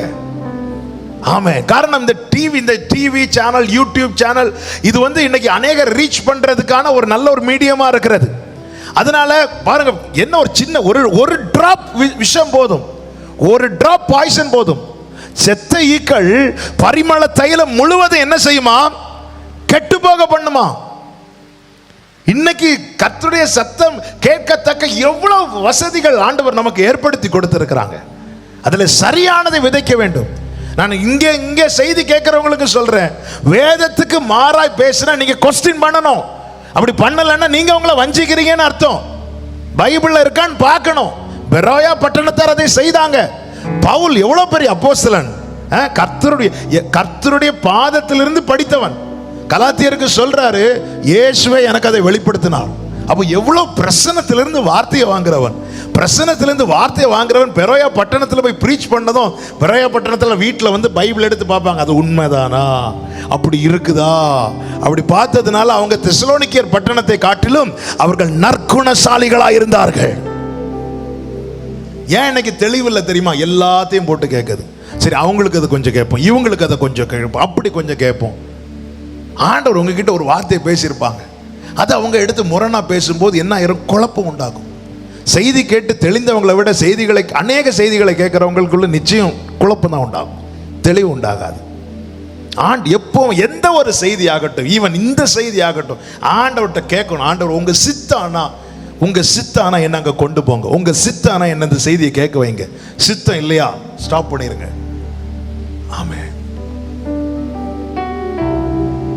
அநேக சத்தங்கள் குழப்பத்தை உண்டாக்கும். இதுதான் யூதர்களுடைய பிரச்சனை, இதுதான் தெளிவில்லை. ஆனால் சீஷர்கள் கேட்டது ஒரே சங்கம் அவர்களை கொண்டு போனார். அதனுடைய பலன் தான் இன்று இந்த இடத்துல நம்ம கூடி தேவனை ஆராதித்து கொண்டிருக்கிறோம். கரங்களை உயர்த்தி ஆண்டவருக்கு மகிமையை செலுத்துங்க பார்க்கலாம். ஆமென். அப்படி என்றால் தேவனுடைய சத்தத்தை கேட்கணும். எப்பவுமே ஆண்டவர் சமூகத்தில் எப்படி காத்திருக்கணும்? நீங்க பேசுங்க ஆண்டவரே, என்கிட்ட நீங்க பேசுங்க ஆண்டவரே, சொல்லும் கர்த்தாவே அடியேன் கேட்கிறேன். இந்த ஆண்டவர் சொல்லுவாரே இப்படி நட, அந்த பாதையில நடந்து. ஆண்டவர்கிட்ட போய் வனாந்திரம்லாம் சொல்லாதீங்க. ஆண்டவர் இது வனாந்திரம் ஒரு நாளும் சொல்லாதீங்க. ஆண்டவர்கிட்ட போய் ஆண்டவர் காத்தடிக்குது சொல்லாதீங்க. சர்வத்தையும் கண்ட்ரோல் பண்ணுகிறவர் தான் என்னை அழைத்திருக்கிறார். நம்புகிறவங்க கைகளை உயர்த்தி ஆமென் சொல்லுங்க. சர்வத்தையும் கண்ட்ரோல் பண்ணுகிறவர் ஆண்டவர்கிட்ட என்னைக்குமே ஆமென். ஆண்டவர் இது வனாந்திரமா இருக்கு ஆண்டவர், இது இப்படி இருக்கு ஆண்டவர், இது அப்படி இருக்கு ஆண்டவர். இல்ல அந்த இடத்துல நமக்கு சந்தேகம் வருதா, அந்த இடத்துல நமக்கு விசுவாச குறை வருதா, ஆண்டவர்கிட்ட சொல்லுங்க. ஆண்டவர் எனக்கு இதுல கொஞ்சம் டவுட்டா இருக்கு. ஆபிரகாம் ஜெயித்தது அங்கதான். அடியனுக்கு என்ன தருவீர் ஆண்டவரே? ஆண்டவர் டவுட் பண்ணல, ஆண்டவருடைய வார்த்தையை டவுட் பண்ணல, ஆபிரகாம் தன்னை டவுட் பண்ண. ஆண்டவரே நான் இப்படி இருக்கிறேன் ஆண்டவரே, என் மனைவிக்கு ஸ்திரீகளுக்குள்ள வழிபாடு நின்று போயிட்டு, அது இருந்தாலாவது ஒரு நம்பிக்கை இருக்கும். அது ஸ்டாப் ஆயிட்டு, ஸ்திரீகளுக்குள்ள வழிபாடு நின்று போயிட்டு. அப்படி இருக்க சிரிக்கிறத தவிர வேற வழி இல்லை ஆண்டவரே. அப்போதான் ஆண்டவர் சொல்ற, ஒரு உற்பவ கால திட்டத்தில் நான் வருவேன். அப்போ பாருங்க, இந்த சந்தேகம் மாற அவர்கிட்ட தான் வரணும், அவர்கிட்ட மட்டும்தான் வரணும். ஆமென். அநேக சத்தங்கள் சந்தேகங்களை உண்டாக்கும், அநேக சத்தங்கள் சந்தேகங்களை உண்டாக்கும். எனவே அநேக சத்தம் அல்ல, அவருடைய சத்தம். நான் எப்பவுமே ஆண்டவர்கிட்ட நானும் அநேக செய்திகளை கேட்பேன். அநேக செய்தினா எல்லாருடைய செய்தி அல்ல, நான் ஜெபத்தோடு தான் செய்தி கேட்பேன். ஆண்டவரே இன்னைக்கு நான் ஒரு செய்தி கேட்கணும் ஆண்டவரே. அப்போ ஆண்டவர் சில காரியங்களை பேச லீடிங் இருக்கும். சில செய்திகள் போட்டு அந்த ஆரம்பத்தில் கேட்கும் போதே ஆவியில் ஒத்து போகாது, உடனே ஸ்கிப் பண்ணிடுவேன். எப்பவுமே நம்ம எல்லா செய்தியும் நல்லா கேட்கணும். அதை நான் இன்னைக்கும் செய்வேன். டெய்லி நைட்டு ஒரு செய்தி கேட்காம நான் தூங்க மாட்டேன். டெய்லி நைட்டு ஏதாவது ஒரு சில நைட்டு மட்டும் ரொம்ப டயர்டில் தூங்குவேன், மற்றபடி செய்தி கேட்காம நான் தூங்குறதே கிடையாது. ஏதோ ஒரு பரிசுத்தவான் கர்த்தர் லீட் பண்ணுவாங்க, இந்த செய்தி கேளுங்க, இந்த செய்தி கேட்கும்படி. எல்லாமே கர்த்தர் லீட் பண்ணி கேட்கறது கிடையாது. சில காரியங்கள் நம்ம ஆன் பண்ணும்போது அந்த செய்தி கேட்கும் போதே நமக்கு என்ன ஆகும் அப்படின்னா, நமக்கு ஆவியில் தெரியும் இது ட்ராக் மாறுது, இது வேற, இது நமக்கு. அதாவது ஒரு செய்தி நம்மை பூமி மண்ணுக்குரிய நாட்டத்தை குறைத்து விண்ணுக்குரிய நாட்டத்தை அதிகரிக்க பண்ணணும். ஆமென். காணப்படுகிறவர்கள் மேல் இருக்கிற மோகத்தை குறைத்து காணப்படாதவர்கள் மேல் இருக்கிற ஆசையை தூண்டணும். அதுதான் கர்த்தரால் கொடுக்கப்படுகிற வார்த்தை. இதுல ரொம்ப கவனமா இருக்கணும், ரொம்ப ஜாக்கிரதையா இருக்கணும். இல்லைன்னா என்ன ஆகும் அப்படின்னா குழப்பம். இந்த குழப்பம் எப்பவுமே நமக்குள்ள இந்த இந்த குழம்பி இருக்கிற எதுலையுமே தெளிவு இருக்காது. நம்முடைய இருதயத்தில் ஒரு விசுவாசம் தெளிவு இருக்கணும். ஆண்டவரே நான் இதை விசுவாசத்தோடு அறிக்கை செய்ய போறேன் ஆண்டவரே, இந்த காரியத்தை நான் சொல்ல போறேன் ஆண்டவரே, அதை வாய்க்க பண்ணணும்ப்பா. வாய்க்க பண்ணணும். இருதயத்தில் என்ன இருக்கக்கூடாது? சந்தேகம் இருக்கக்கூடாது. ஆண்டவர்கிட்ட கேளுங்க, ஆண்டவர் லீட் பண்ணுவாங்க. எந்தெந்த வார்த்தைகளை கேட்கணும், யார் யார் சத்தத்தை கேட்கணும். கர்த்தர் நான் ஆண்டவரே எப்பவுமே சொல்லணும், நான் இந்த சர்ச் பிலீவர். அதுல பெருமை அல்ல, அது நமக்கு பெருமை அல்ல. நான் அவருடைய ஆடு, அதுதான் நமக்கு பெருமை. ஆமென் சொல்லுங்க பார்க்கலாம். இந்த சர்ச் பிலீவரா இருப்பீங்க, நீங்க உங்களுக்கு ஒரு ப்ரொமோஷன் கிடைக்கும் வேலையில, அல்லது இன்னொரு இடத்துக்கு போக வேண்டி இருக்கும். இன்னொரு இடத்துக்கு போனா என்ன செய்யணும்? உடனே வேற சர்ச்செல்லாம் கட் பண்ணிட்டு உடனே ஆன்லைன்ல மட்டுமா பார்க்கணும்? இல்ல, ஐக்கியம் என்பது ரொம்ப முக்கியம். அப்போ என்ன செய்யணும்? அந்த இடத்துல இருக்கிற ஒரு நல்ல ஆவிக்குரிய சபையில கண்டிப்பா போய் ஆராதித்து தான் ஆகணும். இங்கிருந்து வெளியே போற நம்ம சர்ச் பிலீவர்ஸ்ட நான் இதை ஸ்ட்ரிக்டா சொல்லுவேன், சர்ச்சுக்கு வேற எங்கேயும் போகாம சும்மா ஆன்லைனை மட்டும் பார்த்துட்டு இருக்கக்கூடாது. சில இடத்துல ஆவிக்குரிய சபையே இருக்காது, நல்ல ஆவியோடு உண்மையோடு ஆராதிக்கிற சபையே இருக்காது. அப்படிப்பட்ட இடத்துல போக முடியாது இல்லை. சில இடத்துல சர்ச்சே இருக்காது, எந்த சர்ச்சும் இருக்காது. அப்படிப்பட்டவங்களுக்கு வேற வழி கிடையாது. ஆனால் பக்கத்தில் நல்ல ஒரு ஆவிக்குரிய சபை இருக்குமானால் கண்டிப்பா அங்க போய் ஆராதித்து அதன் பிறகு வேணா வந்து சர்ச்சில் இருக்கிற ஆன்லைன் சர்வீஸை பாருங்க. இந்த ஃபெலோஷிப் ரொம்ப முக்கியம். அதனால நான் இந்த சபை பிலிவர், நான் இந்த சபை பிலிவர், அது அல்ல நமக்கு பெருமை. எனக்காக சுய ரத்தம் தந்து சம்பாதித்த என் பிரதான மேய்ப்பருடைய ஆடு நான் என்று சொல்வதுதான் எனக்கு மேன்மை, அதுதான் எனக்கு பெருமை. கைகளை உயர்த்தி ஆமென் சொல்லுங்க பார்க்கலாம். இந்த சர்ச் ஸ்பிரிட் நமக்குள்ள வந்துடக்கூடாது. நமக்குள்ள ஹோலி ஸ்பிரிட் தான் இருக்கிறோம். இந்த சர்ச் ஸ்பிரிட் வந்து அடுத்த சர்ச்சு போறவங்களை அற்பமாக பார்க்கறது, அதுக்கு ஒரு நாள் வரவே கூடாது. அதுக்கு ஒரு நாள் நமக்குள்ள ஊட்டப்படவே கூடாது. நமக்குள்ளே நாம் கிறிஸ்துவாகிய பிரதான மேய்ப்பருடைய ஆடுகள். பாஸ்டர்ஸை தேவன் கண்காணிகளாய் வைத்திருக்கிறார். ஓனர் போவாஸ் தான். ஆமென் சொல்லுங்க பார்க்கலாம். வயல் நிலத்தினுடைய ஓனர் அவர் தான். நான் எதற்காக இதை சொல்லுகிறேன் என்றால், அநேக சத்தங்கள் நமக்குள்ளே குழப்பத்தை உண்டாக்கும். நம்ம எல்லாம் நல்ல ஒரு ஆண்டவர் சமூகத்திலிருந்து வார்த்தையை ஆண்டவர் நம்ப பண்ணி இருப்போம். திடீர்னு யாராவது வருவாங்க, அது விசுவாசிகளாக கூட இருக்கலாம், யாராவது இருக்கலாம், வந்து அப்படியே குழப்பிட்டு போயிடுவாங்க, குழப்பத்தை உண்டாக்கிட்டு போயிடுவாங்க. அதான் அந்நிய சத்தம் இல்லை, இது தேவ வார்த்தைக்கு முரணா ஒன்று. நீங்கள் விலகிருங்க, அந்த சத்தம் வேண்டாப்பா. சில இன்னைக்கு பார்த்தீங்கன்னா தெரியும், நான் சொன்னதுனால சொல்ல வேண்டிய காரியத்தினால அது ஆண்டவர் வலியுறுத்தினதுனால சொல்கிறேன். நிறைய வாட்ஸ்அப் வீடியோஸ் வரும், நிறைய இவங்க இப்படி பேசுனாங்க, அதுக்கு யாராவது ஒரு ஆள் கவுண்டர் கொடுத்து அடுத்த வீடியோ போட்டிருப்பாங்க. அரசியல் வீடியோவோட பரிதாபம் கிறிஸ்டியன் வீடியோஸ் இன்னைக்கு நிறைய வருது. நான் உங்களுக்கு அன்பா சொல்கிறேன், தயவு செய்து அப்படிப்பட்டவைகளை பார்க்காதிருங்கள், அப்படிப்பட்டவைகளை யாருக்கும் ஷேர் பண்ணாதீங்க. அது பார்க்கும்போது என்ன ஆகும்னா நமக்குள்ள குழப்பம் தான் வரும். அவங்க சிலர் வந்து அவங்க அப்படியே அவங்கள டியூன் ஆகிட்டாங்க, அவங்க மாற்ற மாட்டாங்க. ஒருத்தர் இன்னாரை பற்றி மேடையில் பேசுறது, அடுத்தது அவர் இவரை பற்றி மேடையில் பேசுறது, இது வச்சே என்ன ஆயிரும் அப்படின்னா அது ஒரு வீடியோவாக வந்து அப்படி கட் பண்ணி எடுத்து ஷேர் பண்ணுறது. பார்த்தீங்களா பாஸ்டர், இங்கே பாருங்கள், இங்கே ஒருத்தர் எப்படி பண்ணியிருக்கார பாருங்க, இவர் பாருங்க மேடையில் என்னெல்லாம் கூத்து காட்டுறாங்க. அவங்க என்ன கூத்து காட்டினா உங்களுக்கு என்னங்க? நீங்கள் ஏன் அதை பார்க்குறீங்க? நீங்கள் ஏன் அதை 10 பேருக்கு ஷேர் பண்ணுறீங்க? அதுக்கு அவர் மேடையில் கூத்து காட்டினதை 10 பேர் தான் பக்கத்துலேருந்து பார்த்தாங்க. அது வீடியோவா ஷேர் ஆகி இன்னைக்கு ஊர்ல இருக்கிற அத்தனை பேரும் பார்க்கிறான். அந்நியன் அதை பார்த்து தேவனை பரியாசம் பண்ற அளவுக்கு இப்படிப்பட்ட காரியங்கள். எதுக்கு அதை அவைகளை ஷேர் பண்ணணும்? ஒரே காரியத்தை சிந்திக்கணும், ஒரே காரியத்தை பேசணும். ஆமீன் சொல்லுங்க பார்க்கலாம். அந்த கடைசி நாட்களில் இப்படிப்பட்ட காரியங்கள் எல்லாம் தேசத்தில் எழும்பும். இவைகள் நமக்குள்ள குழப்பங்களை உண்டாகும். அதே போல சில டிபேட் பார்க்கறது. நான் மற்ற காரியங்கள் சொல்ல, கிறிஸ்டியன் டிபேட் சொல்றேன். அதுல ஒருத்தங்க சரின்னு பேசுவாங்க, இன்னும் டிபேட் நடக்கும் பாருங்க. இப்போ இயேசு நாமம்னு சொல்றவங்க மட்டும் இருக்காங்க, அவங்க பிதாவை அக்செப்ட் பண்ண மாட்டாங்க, ஹோலி ஸ்பிரிட் அக்செப்ட் பண்ண மாட்டாங்க. அப்போ இவங்களை வச்சு ஒரு டிபேட் நடக்கும். இந்த டிபேட்லாம் நமக்கு, ஏன்னா அவங்க வந்து டிபேட்ல வர்றதே தாங்க ஜெயிக்கிறது தான் வராங்களே தவிர சத்தியத்தை அறிந்து கொள்ள வரல. நாங்க சொல்றதுதான் கரெக்டுங்கிறத ப்ரூஃப் பண்றதுக்கு தான் அவங்க டிபேட்டுக்கு வராங்க. அந்த இடத்துல கேட்கும்போது என்ன ஆயிரும் அப்படின்னா, ஏதாவது ஒரு கலை நமக்குள்ளே நம்மை அறியாமலும் விதைக்கப்பட்டுட்டு அப்படின்னா நமக்குள்ள குழம்ப ஆரம்பிச்சிடும். ஆமா, அவங்க சொல்றதும் கரெக்டா தானே இருக்குது. அவங்கள பொறுத்த வரைக்கும் ஒரு சைடு வசனங்களை மட்டும் பார்த்துட்டு போவாங்க. எனவே தான் சபைக்கு சொல்றேன், நாம வஞ்சிக்கப்படாது இருக்க வேதத்தை நாம் ஆராய்வது அவசியம். ஆமென் சொல்லுங்க பார்க்கலாம். வேதத்தை அதிகமா வாசிக்கணும். ஆண்டவரே பேசுங்கப்பா, எந்த வார்த்தையில சந்தேகம் இருக்கு ஆண்டவர்கிட்ட கேட்கணும். ஆண்டவரே இதுல எனக்கு ஒரு சந்தேகம் இருக்கு அப்படி சொல்லி அந்த வார்த்தையை உள்ள கொண்டு வந்து சிந்தனை பண்ணும்போது ஆவியானவர் பேசுவார். பேதுருக்கு அப்படிதான் பேசினார். ஆண்டவர் ஒரு தரிசனத்தை காண்பித்தார். தேவன் சுத்தமாக்கினதை தீட்டு என்று எண்ணாதேன்னு அந்த தரிசனத்தை காட்டின பிறகு பேதுரு அப்படி சிந்தனை பண்ணி கொண்டிருந்தான்.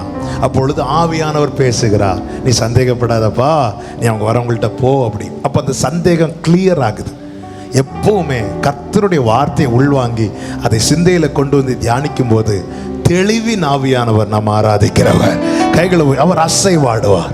இருள ஏதாவது தெரியுமா? தெரியாது.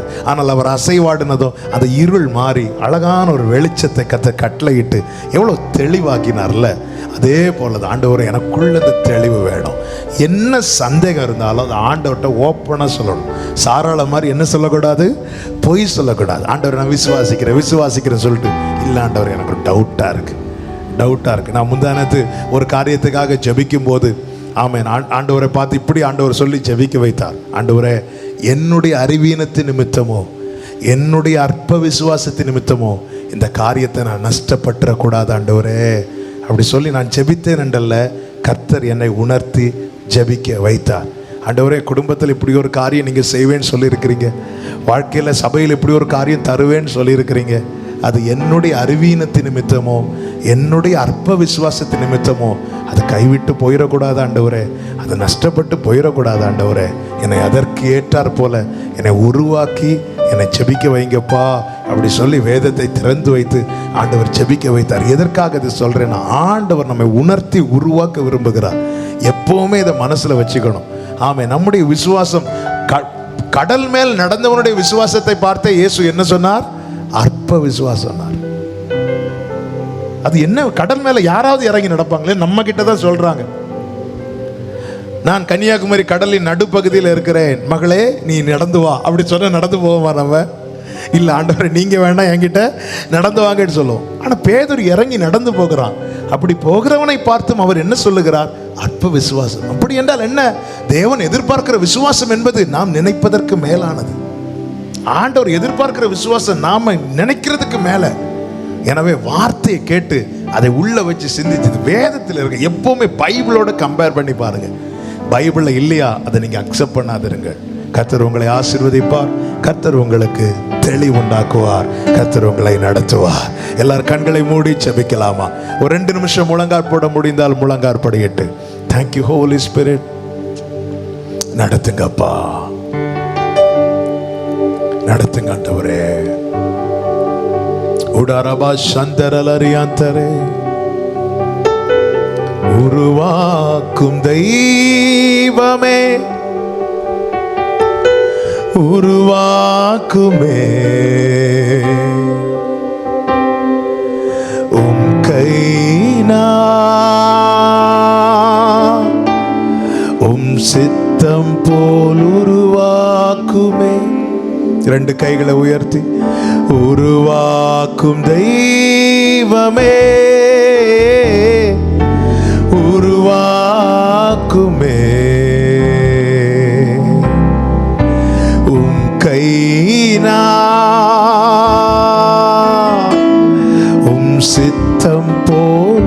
அப்படி ஆண்டவர்கிட்ட பேசுங்க. ஒரு 2 நிமிஷம் பேசுங்க. இன்னைக்கு நேரம் கொஞ்சம் அதிகமாகி விட்டது. ஒரு 2 நிமிஷம் ஆண்டவர்கிட்ட பேசுங்க. ஆண்டவரே, எனக்குள்ளே இருக்கிற சந்தேகம் அநேக காரியங்களை ஏற்க மறுக்குது ஆண்டவரே. எனக்குள்ள இருக்கிற சந்தேகம் என் சூழ்நிலையை பெருசா பார்க்க வைக்குதுப்பா. எனக்குள்ள இருக்கிற சந்தேகம் என்னை சரியா ஜெபிக்க விட மாட்டேங்குது ஆண்டவரே. எனக்குள்ள இருக்கிற சந்தேகம் என்னை கலங்க பண்ணுகிறதப்பா.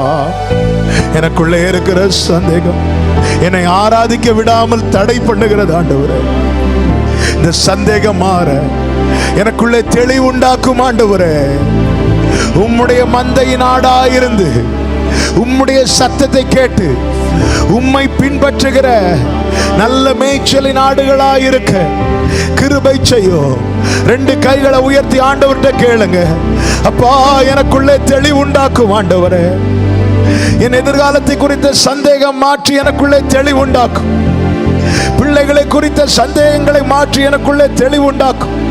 நீர் என்னோடு பேசுகிற வார்த்தைகளை அப்படியே ஏற்றுக்கொள்ளுகிற மனதை எனக்கு தாரும். தெளிவுண்டாக்கும் ஆண்டவரே, தெளிவுண்டாக்கும் ஆண்டவரே, தெளிவுண்டாக்கும் ஆண்டவரே. காற்றில் அடிபட்டு அலைகிற அலைகளை போல் அல்லப்பா, தெளிவோடு கர்த்தரன் மேய்ப்பர், நான் தாழ்ச்சி அடையேன் என்கிற அசையாத நம்பிக்கையோடு உமக்கு பின் செல்ல கிருபை தாரும். உமக்கு தெரியும்பா எனக்குள்ள என்னென்ன காரியங்களை நான் சந்தேகப்படுகிறேன். நான் என் சரீர நிலைமையை முன்வைத்து சந்தேகப்படுகிறேன். என் குடும்ப சூழ்நிலையை முன்வைத்து சந்தேகப்படுகிறேன். என் ஆண்டவரே, என் எதிர்காலத்தை நினைத்து சந்தேகப்படுகிறேன். ஒவ்வொருவரும் எதில் சந்தேகப்படுகிறார்கள் என்பதை கர்த்தர் அறிவீர். தெளிவுண்டாக்கும் ஆண்டவரே, தெளிவுண்டாக்கும். எல்லாரும் இந்த வார்த்தையை சொல்லி கேளுங்க. எங்களுக்கு தெளிவுண்டாக்கும் ஆண்டவரே, தெளிவுண்டாக்கும், தெளிவுண்டாக்கும் ஆண்டவரே. உம்முடைய வார்த்தையை அப்படியே நம்பி ஏற்றுக்கொள்ளவும், அதை இருதயத்தில் விசுவாசித்து வாயினாலே அறிக்கை செய்து அதை சுதந்தரிக்கவும் கிருபை தாரும், கிருபை தாரும். பரிசுத்த பிதாவே, நல்ல தகப்பனே, நன்றியோடு உம்மை துதிக்கிறோம், ஸ்தோத்தரிக்கிறோம். எங்களோடு இடைப்பட்டு கொண்டிருந்த முடிய கிருபைகளுக்காய் நன்றி ஆண்டவரே. சந்தேகத்தின் காரியங்கள், சந்தேகத்தின் அடையாளங்கள், எதனால இந்த சந்தேகம் வருகிறது எல்லாம் கர்த்தர் எங்களுக்கு கற்று தந்தீர். எங்களுக்குள்ள இருக்கிற குழப்பம் மாற அதை மாற்றுகிற உங்களால மட்டும்தான் முடியும். நாங்கள் சர்ச்சில் வந்து உம்மை சூழ்ந்திருக்கிறவர்களாய் மாத்திரமல்ல, உம்முடைய சத்தம் கேட்டு உம்மை பின்பற்றுகிறவர்களாகவும் செல்ல எங்களுக்கு கிருபை தாரும். நீரே எங்களுக்குள்ளே தெளிவை உண்டாக்குகிறவர். ஆண்டவரே, நீர் பயமுள்ள ஆவி அல்ல, தெளிவுள்ள ஆவியை தந்திருக்கிறார். ஒவ்வொருவரை அப்படியே நடத்தும் இருதயங்களில் இருக்கிற சந்தேகத்தை நீக்கிப்படும். எல்லாரும் உங்க வலது கரத்தை உயர்த்தி உங்க இடது கரத்தை இருதயத்தில் வச்சு இந்த ஒரு வார்த்தையை சொல்லுங்க பார்க்கலாம். என் இருதயத்தில் இருக்கிற சந்தேகங்களை நீக்கி போடும். என் இருதயங்களில் இருக்கிற, என் இருதயத்தில் இருக்கிற இந்த விஷயத்தை குறித்ததான சந்தேகத்தை நீக்கி போடும், நீக்கி போடும், நீக்கி போடும். கர்த்தர் அப்படியே செய்து உம்முடைய பிள்ளைகளை சுதந்தரிக்கப்படும். இந்த கூடுகினால் ஏற்பட்ட எல்லா கனமும் மகிமையும் துதியும் ஸ்தோத்திரங்களும் ஒருவருக்கு மாத்திரம் செலுத்துகிறோம். இரட்சகர் இயேசு கிறிஸ்துவின் நாமத்தில் ஜெபிக்கிறோம் எங்கள் இரக்கமுள்ள நல்ல பிதாவே, ஆமென். எல்லாரும் சேர்ந்து சொல்லுவோம். என் ஆத்துமாவே கர்த்தரை ஸ்தோத்திரி, என் முழுமே கர்த்தருடைய பரிசுத்த நாமத்தை ஸ்தோத்திரி. என் ஆத்துமாவே கர்த்தரை ஸ்தோத்திரி, கர்த்தர் செய்த சகல உபகாரங்களை மறவாதே. ஆமென். God bless you. கர்த்தர் உங்களை ஆசீர்வதிப்பார்.